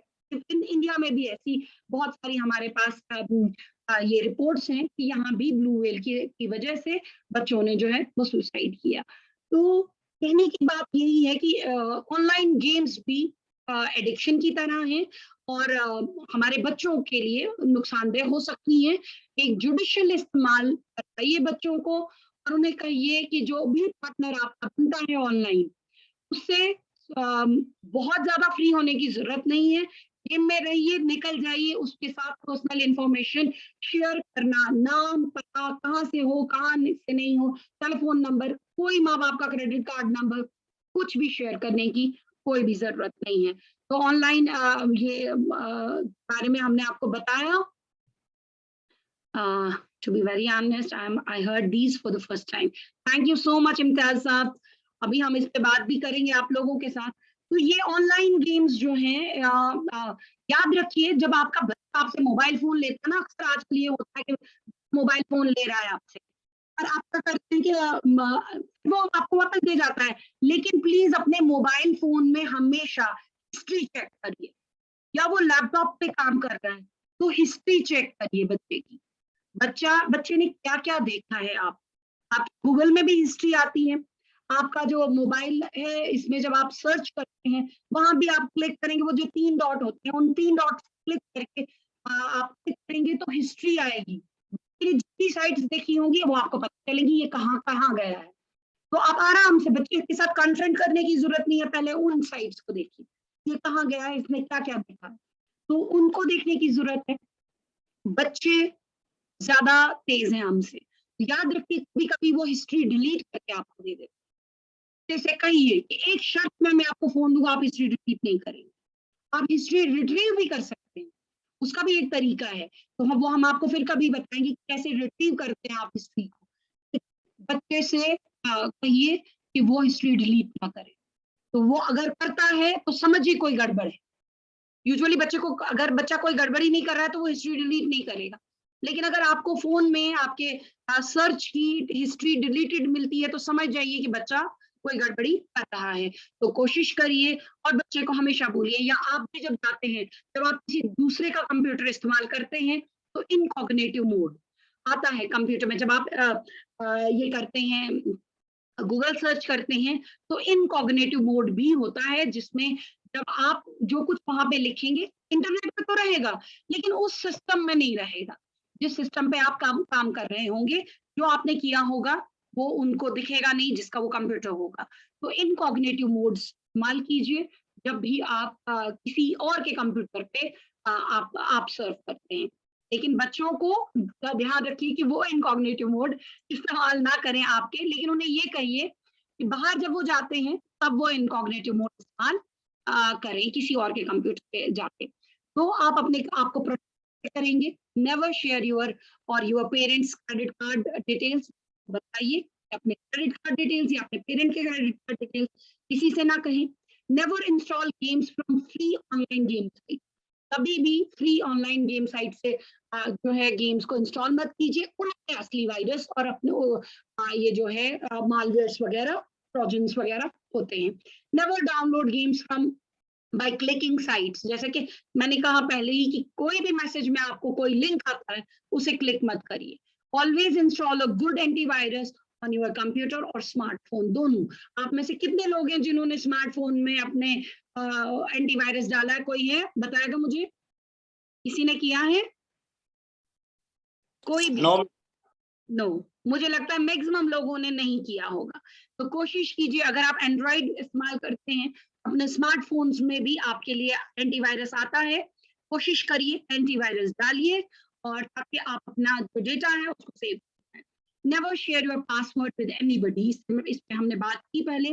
नेवर यूज वॉइस चैट्स और वेबकैम व्हाइल प्लेइंग ऑनलाइन। बच्चे को बोलिए कि जब वो ऑनलाइन गेम खेलता है तो वॉइस चैट जो वो करते हैं कभी ना करें अगले बंदे के साथ, और ऑनलाइन गेम्स में कभी भी वेबकैम का इस्तेमाल ना करें, चाहे अगला बंदा कितना इंसिस्ट कर रहा है, मत करिए। आप गेम को छोड़ दीजिए, दोबारा गेम में एंटर हो जाइए किसी और पार्टनर के साथ, लेकिन वेबकैम का इस्तेमाल और वॉइस चैट का इस्तेमाल नहीं करिए ऑनलाइन गेम्स में। इसके अलावा never agree to meet a person, somebody in person for online। जब आप किसी के साथ ऑनलाइन गेम्स में मिले हो तो कभी भी एग्री मत करिए कि उसको मिलना कि हम फिजिकली कहीं मिलेंगे, जैसे यूजुअली होता है, फ्रेंडशिप बढ़ती है और उसके बाद मिलते हैं। कि न सिर्फ ऑनलाइन गेम्स के लिए बल्कि फेसबुक, आपकी सोशल मीडिया साइट्स हैं, जब आप उनके साथ बात करते हैं और आप थोड़ा एक्टिव हो जाते हैं तो फिर आप एक दूसरे से मिलने की बात करते हैं। अगर अगला बंदा इनकॉग्निटिव है, फिर अगला बंदा आपको पता ही नहीं है ये है कौन, वो एक ब्लाइंड डेट हो सकती है, आपको नहीं मालूम है कि वो क्या करे।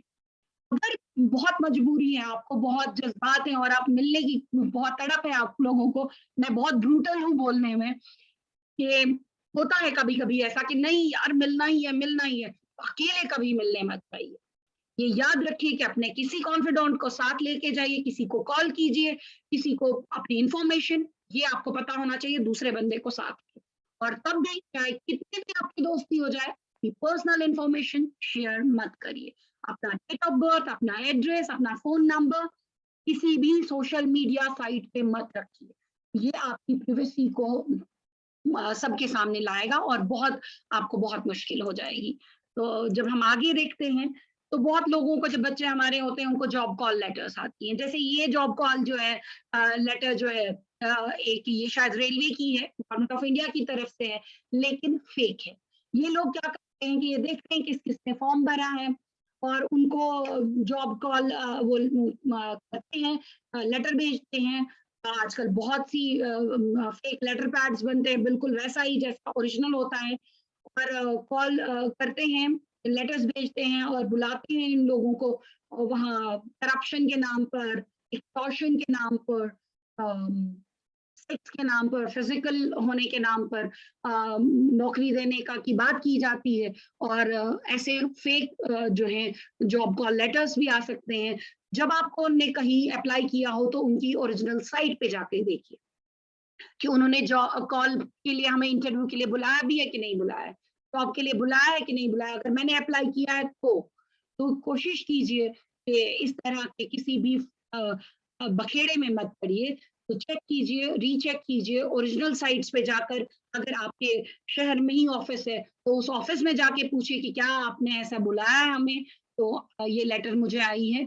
तो इस तरह से एसबीआई में भी ऐसे बहुत से केसेस हुए हैं, रेलवे में हुए हैं, और बहुत अच्छे डिपार्टमेंट्स की तरफ से भी जॉब कॉल्स गई हैं बाकी लोगों को। डीप फेक देखिए, अगर मैंने यहाँ डीप फेक और ओरिजिनल नहीं लिखा होता तो आपको बिल्कुल पता नहीं चलता कि ओरिजिनल पिक कौन सी है और डीप फेक कौन से हैं। डीप फेक को हम कहते हैं कि इसमें इसको ढूंढने का पता ही नहीं चलता। और आप देखिए कि दोनों पिक्चर्स जो हैं वो लगती हैं कि बिल्कुल ओरिजिनल है। मुझे तो पहले लगा था कि जो टॉम क्रूज वाली पिक है ये ओरिजिनल है और वो दूसरी वाली जो है वो डीप फेक है, लेकिन ये उल्टा था। और अगर आप नीचे वाली तस्वीर में भी देखें तो डीप फेक में ओरिजिनल है और जो डीप फेक है कोई डिफरेंस नहीं पता चलता है कि क्या है। तो प्लीज एक तो अपनी फोटोग्राफ्स शेयर मत कीजिए, बल्कि ये एक ऐसी टेक्निक है कि जो इतना अच्छा सुपरइम्पोज करती है पिक्चर को कि इसको ढूंढ पाना इम्पॉसिबल के मुतरादिफ है। हम इसे इम्पॉसिबल ही कहते हैं कि डीप फेक्स को नहीं पाया जाता। तो इसलिए मेरी आपसे ये रिक्वेस्ट भी है कि कभी हम हमारे शहर में भी ऐसा देखते हैं कि हमने कुछ बच्चियों के वीडियोस देखे होंगे, कुछ के फोटोग्राफ्स देखते हैं, हम न्यूड आई हैं, फलां की लड़की ने देखो जी क्या हाल हो गया, फलां का लड़का जो है वो इस तरह के एंटी नेशनल चीजों में इन्वॉल्व है, तो वो डीप फेक्स भी हो सकते हैं। तो प्लीज पिक्चर्स को संभाल के रखिए, और अगर कभी आप ऐसा कोई वीडियो या फोटोग्राफ किसी बच्ची के बारे में देखती हैं, प्लीज यकीन मत करिए, आप उसको बेनिफिट ऑफ डाउट दीजिए। देखने वाला ऊपर बैठा हुआ है, वो देख लेगा कि क्या है। प्लीज ऐसे फिर इन र्यूमर्स को आगे मत बढ़ाइए, इनको फॉरवर्ड भी मत कीजिए, क्योंकि ये हमारी एक रिस्पॉन्सिबिलिटी बनती है, क्योंकि हमें नहीं पता चलता है कि ये डीप फेक्स हैं कि नहीं है, हमें नहीं पता चलता ओरिजिनल है कि नहीं है। तो आप प्लीज इस तरह से कभी इसको, इन चीजों को फॉरवर्ड भी मत करिए। तो कभी कभी आपकी जो ऑडियो क्लिप्स हैं उनका भी इस्तेमाल होता है, वीडियो क्लिप्स का, डीप फेक्स में फोटोज, वीडियोस, ऑडियोज सब कुछ हो सकता है। तो प्लीज अपना जो सब डेटा है आपका, अपना जो कंटेंट है, आप उसको सेफ रखिए। जैसे इसमें मैंने लिखा है कि आइडियली ये चीजें जो हैं कभी हम डिस्टिंग्विश नहीं कर सकते कि ओरिजिनल हैं या डीप फेक्स हैं। अगर ज्यादा अच्छा करने वाला है तो पिक्चर मॉर्फिंग को डीप फेक्स में बदल सकता है बहुत खतरनाक तरीके से। तो एक्सटॉर्शंस भी हो सकती हैं, बदनामी भी हो सकती है। तो प्लीज इसका ध्यान रखिए। डेटिंग वेबसाइट्स हैं, तो यूजुअली लोग डेटिंग वेबसाइट्स पे बहुत जाते हैं, यंग जो आजकल के लोग हैं, तो इमोशनली जो है आप लोग मैनिपुलेट हो सकते हैं। ये जो सारी डेटिंग वेबसाइट्स होती हैं, इन पे लोग जो हैं अपनी पिक्चर्स भी डालते हैं, लेकिन ट्रस्टेड लोग नहीं हो सकते। आपको नहीं मालूम है कि आगे जो दिख रहा है उसके पीछे क्या है। हमने एक ऐसे ही एक प्रोफाइल को पकड़ा था, और वो बंदा, वो एक बहुत बुजुर्ग आदमी था जो 16 साल की लड़की बना था। है तो मजाक की बात, लेकिन जब हमने साइबर इसमें थे काफी इन्वॉल्व, तो मैं इनके साथ भी काम कर रही थी, साइबर सिक्योरिटी जो जो ऑफिस है, जो हमारा यहाँ जो इनका पुलिस स्टेशन है, तो तब वहाँ हमें ये भी पता चला कि वो एक बहुत बुजुर्ग आदमी था और रेप्यूटेड आदमी था, 16 साल की लड़की का प्रोफाइल और वो डेटिंग वेबसाइट पे भी था। तो आप देखिए कि टिंडल वगैरह इन चीजों पे जो आप मिलते हैं, तो प्लीज जोड़े अल्लाह ताला के पास बनते हैं, ऊपर बनते हैं, उन पे ट्रस्ट कीजिए। सामने अगर आपको थोड़ी अच्छी शक्ल वाली लड़की ना भी मिले, थोड़ा हैंडसम कम लड़का भी मिले, और बड़ा बड़ा ऑफिसर भी ना मिले और छोटा ही मिले, कम कमाने वाला भी मिले, तो प्लीज उन्हीं पे ज्यादा इस्तेफादा कीजिए, क्योंकि आप सामने होते हैं, आप उनको ज्यादा बेहतर तरीके से जानते हैं। तो वर्चुअल वर्ल्ड जो है वो मैंने कहा डीप वेब है, उसमें हम फंस सकते हैं। तो हमेशा ध्यान रखिए इन साइट्स पे जाने से। सबसे बड़ी बात अब ये कि कैमरा है, आपका फोन, जैसे ये पड़ा हुआ है फोन मेरा, मुझे नहीं पता है इसका बैक कैमरा, इसका फ्रंट कैमरा, दोनों चीजें जो है वो हैक हो सकती हैं। ये एक ऐसा मालवेयर होता है जो आपके फोन में, आपके लैपटॉप में, अर्लियर जब जूम आया था, जूम के बारे में भी ये कहा जाता था कि ये हैकिंग होती है, कैमरा हैक्स। हमने अपने अपने कैमराज, तो लैपटॉप का कैमरा था, उन पे वो लगाई थी। ये नहीं कि हम जूम यूज कर रहे हैं, नहीं, जब हम वो यूज भी नहीं करते थे तब भी आपका कैमरा हैक हो सकता है। फोन आपका पड़ा है, मैं यूज नहीं कर रही हूँ, सिर्फ इंटरनेट डाटा ऑन है, लेकिन इसमें कभी भी ये जो फ्रंट कैमरा, बैक कैमरा, अगर मॉलवेयर डाला गया तो जो कुछ मैं बोल रही हूँ माइक्रोफोन वो सुन रहे होंगे। जो यहाँ जैसे ये कैमरा है, इससे जो जितना सर्कल इस कैमरे की रेंज में होगा वो चला जाएगा, वो उनके पास इन्फो होगा। बैक कैमरा, फ्रंट कैमरा, हर एक कैमरा जो है वो इसकी इन्फो उनके पास होगी। इसीलिए कहा जाता है कोई लिंक, कोई अटैचमेंट डाउनलोड मत कीजिए बगैर एंटीवायरस यूज किए, बगैर स्कैन किए। प्लीज किसी भी लिंक पर क्लिक मत करिए, स्पेशली जब आप वॉशरूम जाते हैं। अब आजकल हमें एक और बीमारी लग गई है कि हम वॉशरूम में जाते हैं तो अपना जो फोन है वो साथ लेके जाते हैं।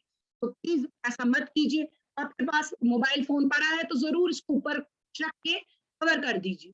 आप इसको अगला या पिछला कैमरा जो दोनों है उसको कवर करके रखिए, किसी कंबल किसी के नीचे रखिए, ताकि आपका कैमरा जो है वो आपकी यहाँ की सेंसिटिविटी और आपके ये जो जिस कमरे में आप हैं वहाँ की जो जो एक्टिविटीज हो रही हैं वो बाहर ना जाएं, और आपका ये जो है आपके यहाँ से डेटा जो है वो लूज ना हो। तो हमेशा जो मैंने कहा हम टेप लगा के रखते थे, मास्किंग टेप जो जो ओपेक होती है, जो आर पार जिससे कैमरे से ना देखा जाए, वो हम लगा के रख देते थे जब भी हम यूज करते थे इंटरनेट। अब तो जूम ने अपनी सिक्योरिटी बढ़ा दी है, सब कुछ किया है, तो आप ध्यान रखिए अपने अपने मोबाइल फोन्स का, अपने अपने कैमरा का। इसके अलावा सोशल ट्रोलिंग हो सकती है, न सिर्फ आपकी बल्कि आपके बच्चों की, क्योंकि जब हम कोई भी मैसेज या कोई भी ऑनलाइन कम्युनिटी पे कुछ पोस्ट डालते हैं, तो आप देखेंगे कि नीचे 100 लोगों ने कमेंट किए होते हैं, कुछ ने तो पॉजिटिव लिखा होता है और कुछ ने बहुत ही गाली गलौज तक कर दी होती है। तो उससे बचिए, आपको नहीं मालूम है अगला बंदा वो सब कुछ लिख रहा है, उसकी इंटेंशंस क्या है, वो आपको ह्यूमिलिएट करना चाहता है, वो आपके को भड़काना चाहता है, वो क्या करना चाहता है वो जानता है।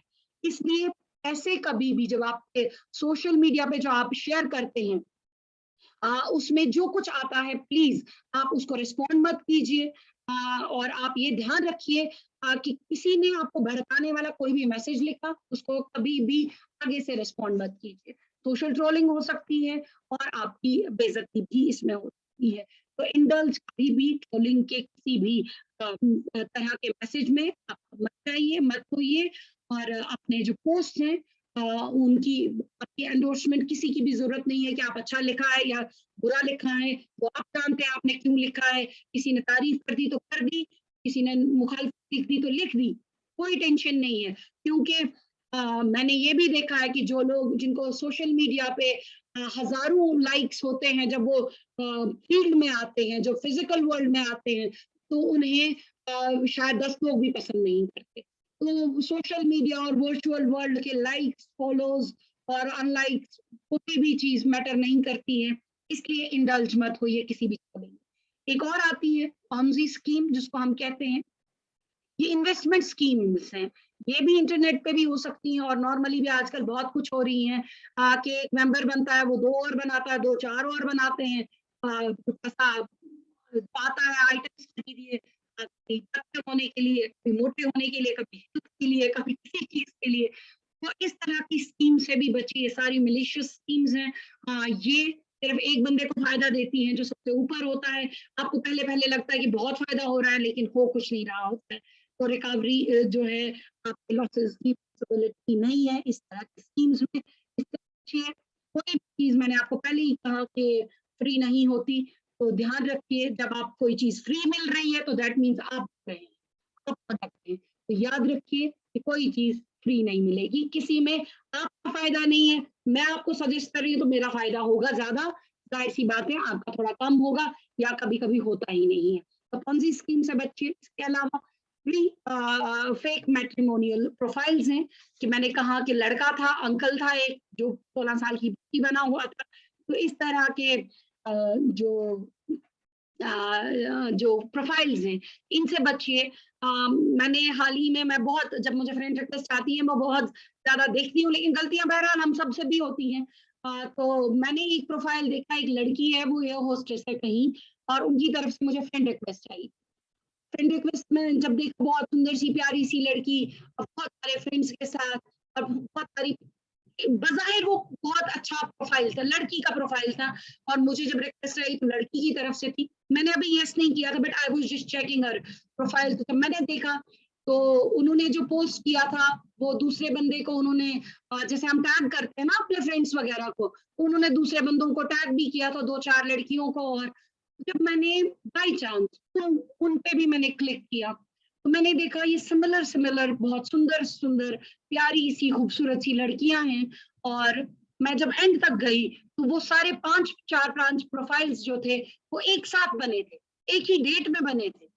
और जाहिर सी बात है हो सकता है वो कोई लड़का हो जो ये लड़कियों के प्रोफाइल्स बनाकर लड़कियों को ऐड करके कुछ भी किसी भी तरह की मलिशियस चीज कर सकता था। मैंने उन चारों अकाउंट्स को ब्लॉक कर दिया। और बहुत बार ऐसा होता है कि कॉमन सी दिखने वाली लड़की का भी आपको की रिक्वेस्ट आती है, आपको लगता है आम सी है, बट अगर आप नहीं जानते हैं, प्लीज आप उस प्रोफाइल पे मत जाइए। फेक मैट्रिमोनियल प्रोफाइल्स की बात है तो तभी मैंने कहा था कि जोड़े जो हैं वो ऊपर वाला बनाता है, तो जो फिजिकली मैंने कहा ना कम कमाने वाले के साथ ही शादी कर लीजिए, कम खूबसूरत वाली के साथ ही शादी कर लीजिए, लेकिन मैट्रिमोनियल प्रोफाइल्स में मत जाइए क्योंकि वहां फेक प्रोफाइल्स भी हो सकते हैं। तो ध्यान रखिए। ऐसे मैंने मोबाइल रिपेयर शॉप्स की बात पहले भी कर ली, तो ये ध्यान देने की बहुत जरूरत है कि जब आप ऑनलाइन शॉपिंग करते हैं तो आप रिव्यूज भी पढ़ते हैं, लेकिन वहाँ कभी कभी फेक रिव्यूज भी होते हैं। आपको देखेंगे किसी प्रोडक्ट के तो 5 स्टार्स होते हैं, 100% वो प्रोडक्ट बहुत अच्छा है, लेकिन उन फेक रिव्यूज को रिव्यू करना बहुत जरूरी है कि क्या ये सच में सही रिव्यूज हैं या ऐसी प्रोडक्ट बेचने के लिए किया गया है। तो ऐसी बहुत सी चीजें हैं, जब ऑनलाइन शॉपिंग आप कर रहे हैं तो इन चीजों का ध्यान रखिए। हमेशा ट्रस्टेड साइट्स से आप शॉप कीजिए, हमेशा ट्रस्टेड साइट्स पे ज्यादा से ज्यादा आप ऑन कैश ऑन डिलीवरी करिए। वहां पे ऑनलाइन जो है पेमेंट्स वो मत कीजिए। ध्यान रखिए कि हमेशा ट्रस्टेड साइट्स पे जाइए, जिस ब्रांड का आपको खरीदना है उसकी साइट पे जाइए। तो ध्यान रखिए, फेक रिव्यूज को नजरअंदाज मत कीजिए, देखिए उनका रिव्यू, और बहुत बारी ये कंपनीज ने खुद डाले होते हैं। इसके अलावा फेक प्रोफाइल्स जो हैं आपको कहाँ लीड करते हैं, ये आपको लीड करते हैं टू सेक्सटॉर्शन। कभी कभी आपकी इतनी इंटीमेसी हो जाती है इन फेक प्रोफाइल्स के साथ, अपनी अपनी पिक्चर्स भी भेजते हैं, कभी कभी न्यूड्स भी भेजते हैं, वो आपको भेजते हैं, आप उनको भेजते हैं, तो बाद में वो आपको जो है एक्सटॉर्शंस होती हैं, जिसको हम सेक्सटॉर्शन बोलते हैं, जो सोशल मीडिया के थ्रू होती है, और जो क्रिमिनल बैकग्राउंड से होता है बंदा, वो किसी भी तरह आपको ब्लैकमेल करता है। तो ध्यान रखिए कि कोई भी पिक्चर, चाहे आप किसी के साथ कितना क्लोज हैं, वो कितना इंटीमेट है, ना तो आप पिक्चर भेजिए। फिर अगर आप इंटीमेट हैं, आप एक दूसरे के साथ प्यार मोहब्बत इश्क जो भी बकवास हम मानते हैं अगर उसमें है, और फिर आप सेल्फीज लेते हैं, आप क्लोज पिक्चर्स लेते हैं, तो धीमे मत लीजिए क्योंकि ये बाद में इस्तेमाल हो सकती है। तो मालूम नहीं होता कि ये कहाँ कब कैसे इस्तेमाल हो गए। ऐसे बहुत केसेस हैं। एक लड़का जो था वो एक लड़की की मोहब्बत में था, और उनके बहुत इंटीमेट, ये ट्रू स्टोरीज हैं जो आपको जो सीआईईटी की साइट पे कुछ बुकलेट्स हैं, उन बुकलेट्स अगर आप डाउनलोड करेंगे तो उनमें ये सारी स्टोरीज भी आपको मिल जाएंगी। तो वो लड़की जो थी वो उसके साथ इंटीमेट हुई थी और उन्होंने कुछ वीडियोस और फोटोज भी बनाए थे, लेकिन समहाउ ऊपर वाले को या डेस्टिनी को मंजूर नहीं था, वो अलग अलग हो गए। लड़के ने रिव्यूज में आकर पॉर्न साइट्स पे उस लड़की के वो सारे पिक्चर्स और वो सारे वो डाल दिए। तो ऐसा नहीं है कि सिर्फ लड़के आजकल ये करते हैं, लड़कियां भी करती हैं जो लड़कों का को इस्तेमाल करके उनके पॉर्न साइट्स पे डाल सकती हैं। तो ध्यान रखिए, बच्चियों और अपने बच्चों को अवेयर कीजिए कि ऐसा कुछ भी हो सकता है उनके साथ। हम तो बड़े हैं, शायद हम ध्यान रखें, लेकिन जो बच्चियां हैं और जो बड़े हो रहे हैं, हमारे क्लास के बच्चे या अपने घर के बच्चे, तो ध्यान रखिए कि इस तरह से सेक्सटॉर्शंस भी हो सकती हैं।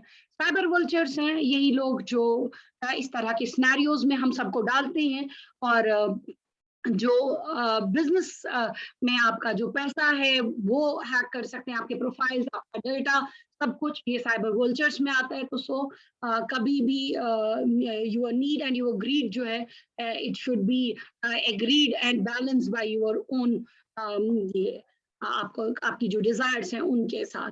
तो साइबर वर्चर्स को जाने दीजिए, सारे साइबर क्रिमिनल्स होते हैं। ऐप ट्रैप्स होती हैं, बहुत सी ऐप्स आप डाउनलोड करते हैं, जब आप ऐप्स डाउनलोड करते हैं तो आपके पास आता है, वो परमिशन लेता है आपसे, ये अलाउ करेंगे कि मैं गैलरी कांटेक्ट डिटेल ये वो आपका देखूं कि ना देखूं, है ना, आपका एलो आप करते हैं उनको। और यूजुअली हम अलाउ नहीं करते तो कोई ऐप जो है वो डाउनलोड नहीं होती है। अगर ऐसा कभी होता है तो रहने दीजिए, वो ऐप डाउनलोड ही मत कीजिए, कभी अलाउ मत कीजिए ऐप्स को डाउनलोड करने के लिए, अलाउ परमिशन मत दीजिए। आप उनको परमिशन देते हैं अपने ईमेल को देखने की, अपने गैलरी को देखने की, अपने फोन बुक को देखने की, अपने मैसेजेस को देखने की, तो वहां से ही आपका जो डेटा है वो चोरी हो सकता है। तो ऐप ट्रैप में मत फंसिए, ध्यान रखिए आपके जो आपकी एप्स हैं वही डाउनलोड कीजिए जो जरूरत है। सबसे बड़ी बात अब आ रही है जूस जैकिंग। आप यूजुअली क्या करते हैं, आपका मोबाइल फोन चार्ज नहीं होता और आप एयरपोर्ट पे होते हैं या रेलवे स्टेशन पे होते हैं या किसी भी रेस्टोरेंट में होते हैं, तो आप क्या करते हैं, वहां एक पैनल बना होता है, जैसा ये नीचे वाला पैनल है, ये बना होता है और आप इसमें क्या करते हैं कि इस जगह अपना मोबाइल फोन चार्जिंग पे लगा देते हैं। लेकिन ऐसा कभी मत कीजिए, ये जूस जैकिंग इसको कहते हैं। ये जो पैनल लगा होता है, कभी कभी इसके पीछे जो है ये आपके डेटा को चार्जिंग के थ्रू सारा आपका फोन का डेटा जो है वो कॉपी हो जाता है। इसको जूस जैकिंग बोलते हैं। तो प्लीज इस जूस जैकिंग से बचने के लिए आप क्या करेंगे, आप एक छोटा सा ही बेशक पहले तो मोबाइल फोन अपने घर से चार्ज करके ले जाइए। दूसरा, अगर आपको बहुत ही ये है कि आपका फोन में चार्जिंग नहीं रहती है, तो प्लीज आप एक पावर बैंक खरीद लीजिए जिसको चार्ज करके रखिए, ऐसी जगहों पे इस्तेमाल कीजिए। एक और चीज मैं आपसे इसमें ये कहना चाहूंगी कि आपका फोन अगर आपको देखना है कि मेरा फोन हैक तो नहीं हो गया।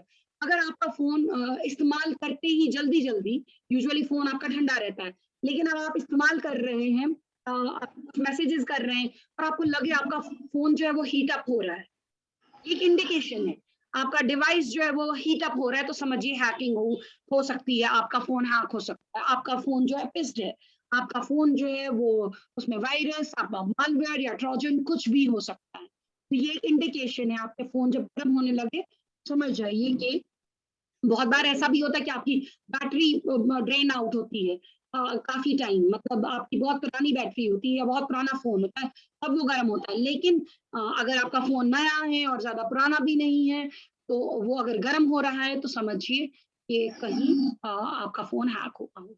होती है एक और चीज, वाईफाई हैकिंग। वाईफाई हैकिंग जब आप किसी और पब्लिक प्लेस में कोई फ्री वाईफाई इस्तेमाल करते हैं, तो फ्री वाईफाई में भी आपका फोन हैक हो सकता है। वो चूंकि आप पब्लिकली यूज कर रहे हैं, तो आपके साथ बहुत लोग आसपास भी जो है यूज करते हैं वाईफाई, सेम वाईफाई, और सेम वाईफाई पे बहुत इजीली, बहुत आसानी से आप एक ही ऐप के जरिए ये देख सकते हो कि दूसरा बंदा क्या मैसेजेस कर रहा है।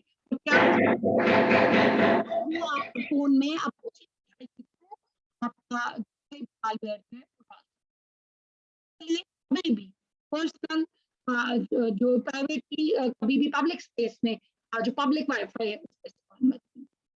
बड़ी चीज एक और, ऑनलाइन रेडिकलाइजेशन। ये शायद लास्ट है इसमें कि बच्चा ऑनलाइन भी रेडिकलाइज हो सकता है।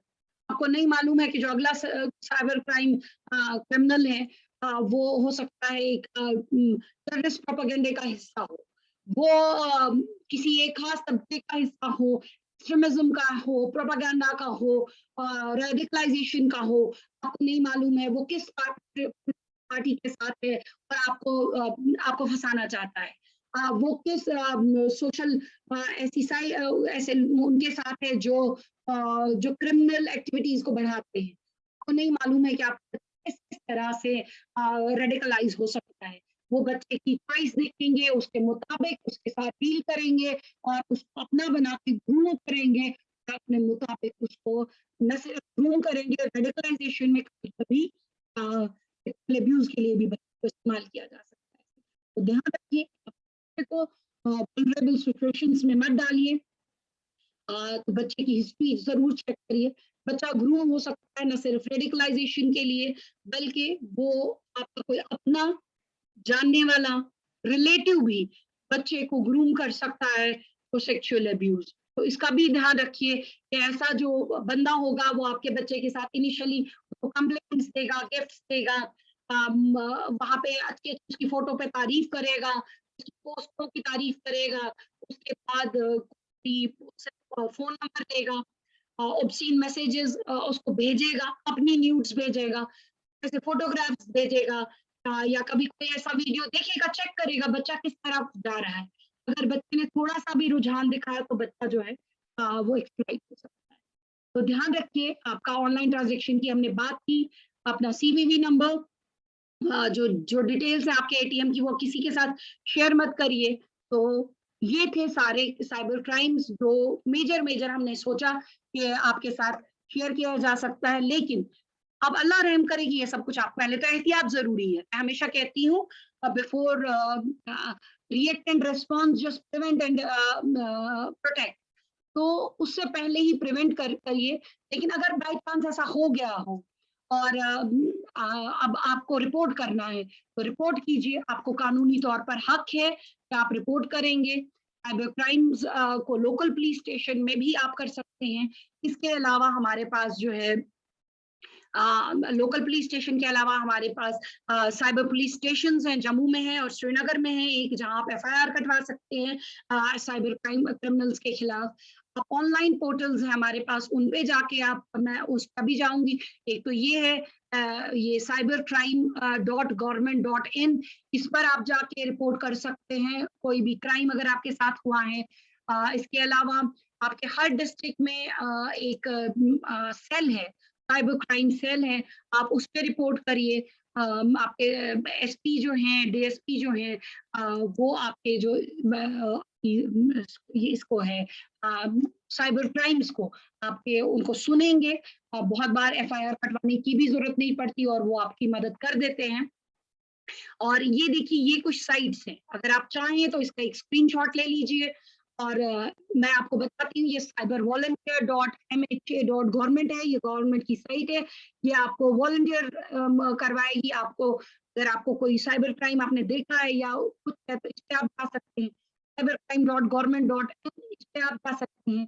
तो नेशनल हेल्पलाइन जो हमारी है वो 15-155-260 है, जिसपे आप रिपोर्ट कर सकते हैं कोई भी फाइनेंशियल लॉस जो हुआ है आपका, साइबर फ्रॉड आपके साथ। इसके अलावा ये साइबर दोस्त भी है हमारे पास, एक साइट जो मैंने इस पे शायद लिखी नहीं है। साइबर दोस्त है, साइबर क्राइम कोऑर्डिनेशन, ये जो है जिसके तहत आजकल आपने देखा होगा ये सेंटर 14C जो है, ये जो है इसके तहत आजकल एजुकेशन डिपार्टमेंट में स्पेशली हर डिस्ट्रिक्ट में, हर स्कूल में हर महीने के पहले बुधवार को, पहले वेंसडे को साइबर जागरूकता दिन मनाया जाता है और बच्चों को अवेयर किया जाता है साइबर क्राइम से। तो ये इसी स्कीम का हिस्सा है और आप इसको क्लिक कर सकते हैं और यहाँ पे इस साइट पर जा सकते हैं। अब आपके पास ये था मेरा पिटारा आज का, तो आपके पास अगर कुछ सवाल हैं तो आप मुझे पूछ सकते हैं। ये मेरा नंबर है, ईमेल ID है। प्लीज आप कभी भी मुझे कॉल कर सकते हैं साइबर रिलेटेड किसी भी चीज के लिए, आप मुझे मेल भी कर सकते हैं। Thank you so much. और अब हम सेशन को ओपन करते हैं for questions. Thank you so much. Thank you Rabia ma'am. कोई भी क्वेश्चन हो किसी को तो प्लीज आप अपनी क्वेश्चंस रख सकते हैं सर। कोई भी रिफ्लेक्शंस भी हो सकती हैं जो आपको, आपने कभी शायद फेस किया हो, कुछ भी जो आप चाहते हैं प्लीज वो कर सकते हैं।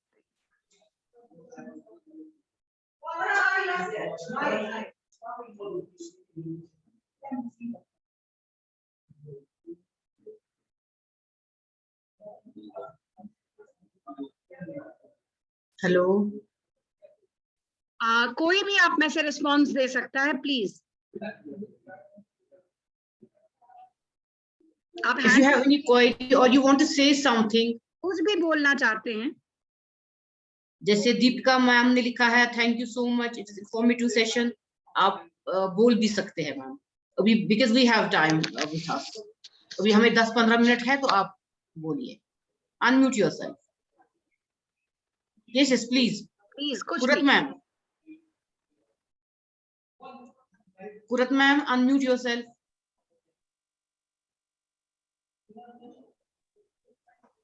अस्सलाम वालेकुम मैम। वालेकुम अस्सलाम।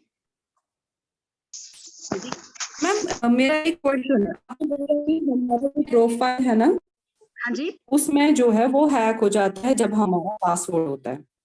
ठीक है, मैंने पासवर्ड अपना किसी के साथ शेयर किया, उसने मेरा प्रोफाइल हैक कर दिया। ओके ओके ठीक है, लेकिन मैम पिछली बार भी मेरा एक भाई है, उसके अकाउंट से मुझे मैसेज आई कि आप मेरे अकाउंट में पैसे ट्रांसफर कर दो, जबकि उसने खुद किसी को पासवर्ड नहीं दिया था, ऑटोमेटिकली उसका अकाउंट हैक हो गया था। वो कैसे हो गया फिर, जबकि उसने दिया था? अकाउंट से ही हैक हुआ, उसके अकाउंट से ही मैसेज आया या मिरर हुआ था अकाउंट? यानी उन्हीं का अकाउंट से मैसेज आया कि मेरे अकाउंट कोई बात नहीं, ट्रांसफर कर दो। उन्होंने पासवर्ड नहीं दिया होगा, लेकिन उनका प्रोफाइल हैक भी हो सकता है, उनकी कोई नहीं। पर्सनल इंफॉर्मेशन हो सकता है लीक हो। अगर वैसा नहीं हो तो किसी ना किसी मालवेयर के जरिए उनका प्रोफाइल हैक हो गया होगा, वो भी हो सकता है। Malware Okay. जैसे इंजेक्ट करते हैं ना, हम Okay. पिसिंग करते हैं, पिस किया है तो उससे भी तो निकल सकता है, उससे भी हो सकता है। तभी हम जी। बोलते हैं कि किसी भी लिंक पे, Okay. हमें दिन में 100 लिंक्स आते हैं, हम जब एसएमएस आता है, व्हाट्सएप पे भी आते हैं, हम्म। हम उसको क्लिक करते हैं ना, Okay, हमने कभी profile कर दिया जी जी। होगा, उससे भी हो सकता है। पिसिंग है, विशिंग Okay, है, ma'am. हर एक चीज है, बहुत चीजें हैं। जी, thank you ma'am, thank you so much. ध्यान रखने की जरूरत है, कोई लिंक क्लिक नहीं करना है, पर्सनल इंफॉर्मेशन नहीं देनी है, पासवर्ड शेयर नहीं करने हैं।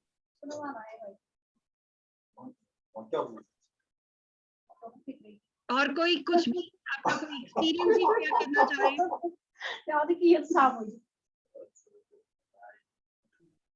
Rabia ma'am, I have a question. कभी कभी मिंत्रा से भी कोई लिंक आती है ना, फिर कुछ कहते हैं कि भाई इस पे भी नहीं आप क्लिक करें। मिंत्रा देखिए, मिंत्रा की अगर ट्रस्टेड साइट से आ रहा है तो वो ट्रस्टेड है। नहीं, अगर वो मतलब ठीक ठीक हाँ, ट्रस्टेड साइट मतलब ट्रस्टेड साइट जो ट्रस्टेड है, मतलब मिंत्रा की आपने ओरिजिनल साइट पे कुछ ऑर्डर किया होगा, जैसे फेसबुक पे कभी कभी आता है, इस पे फेसबुक ग्रुप पे। हाँ देखिए, इंटरनेट का ये सीन है कि आपने अगर एक बार किसी चीज को क्लिक कर दिया ना, यही तो वर्चुअल इंटेलिजेंस है, आर्टिफिशियल इंटेलिजेंस। हाँ आपकी इंटरेस्ट को इंफॉर्मेशन टेक्नोलॉजी ले लेती है कि आपकी इंटरेस्ट किसमें है। जब आपकी इंटरेस्ट उनको पता चला मिंत्रा में, तो आप जहां जहां जिस साइट पे आप व्हाट्सएप खोलेंगे वहां भी आ सकता है। आप अगर ये फेसबुक खोल रहे हैं, इंस्टाग्राम खोल रहे हैं, जरूर आ जाएगी। आप याद रखिए, अगर आपने कभी एक जूता पसंद किया होगा, कहीं कोई बुक पसंद की है, तो आप नोटिस करना कि वो आपको अपने प्रोफाइल में बार बार दिखे, तो आपको लगता है यही ट्रेंडिंग है, बट वो ट्रेंडिंग नहीं होती, वो आपकी चॉइस नजर में रखकर उन्होंने डाला होता है। तो प्ले स्टोर से सेफ रहेगा। प्ले स्टोर से भी ट्रस्टेड साइट, आप कोई भी ऐप डाउनलोड करेंगे तो नहीं होगा। देखिए, आप जैसे कोई भी आपने कोई भी ऐप जो है वो डाउनलोड की, आप वहां आता है ना, मैंने कहा वो आपसे ले लेता है कि अलाउ करो हाँ बिल्कुल। डाउनलोडिंग के लिए, है ना। आप जब अलाउ करते हैं ना, तो आप पढ़िए, उसके ऊपर लिखा होता है कि आपकी गैलरी, आपका आपका वो जो सारा है वो हम एक्सेस करेंगे। तो आप अलाउ करते हैं तो आप परमिट करते हैं, तो वो आपका डेटा वहां से वो चोरी कर सकते हैं, क्योंकि आपकी परमिशन।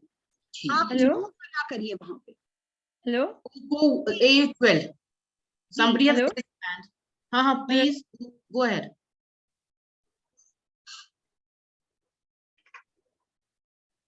कौन कौन पूछ रहे हैं?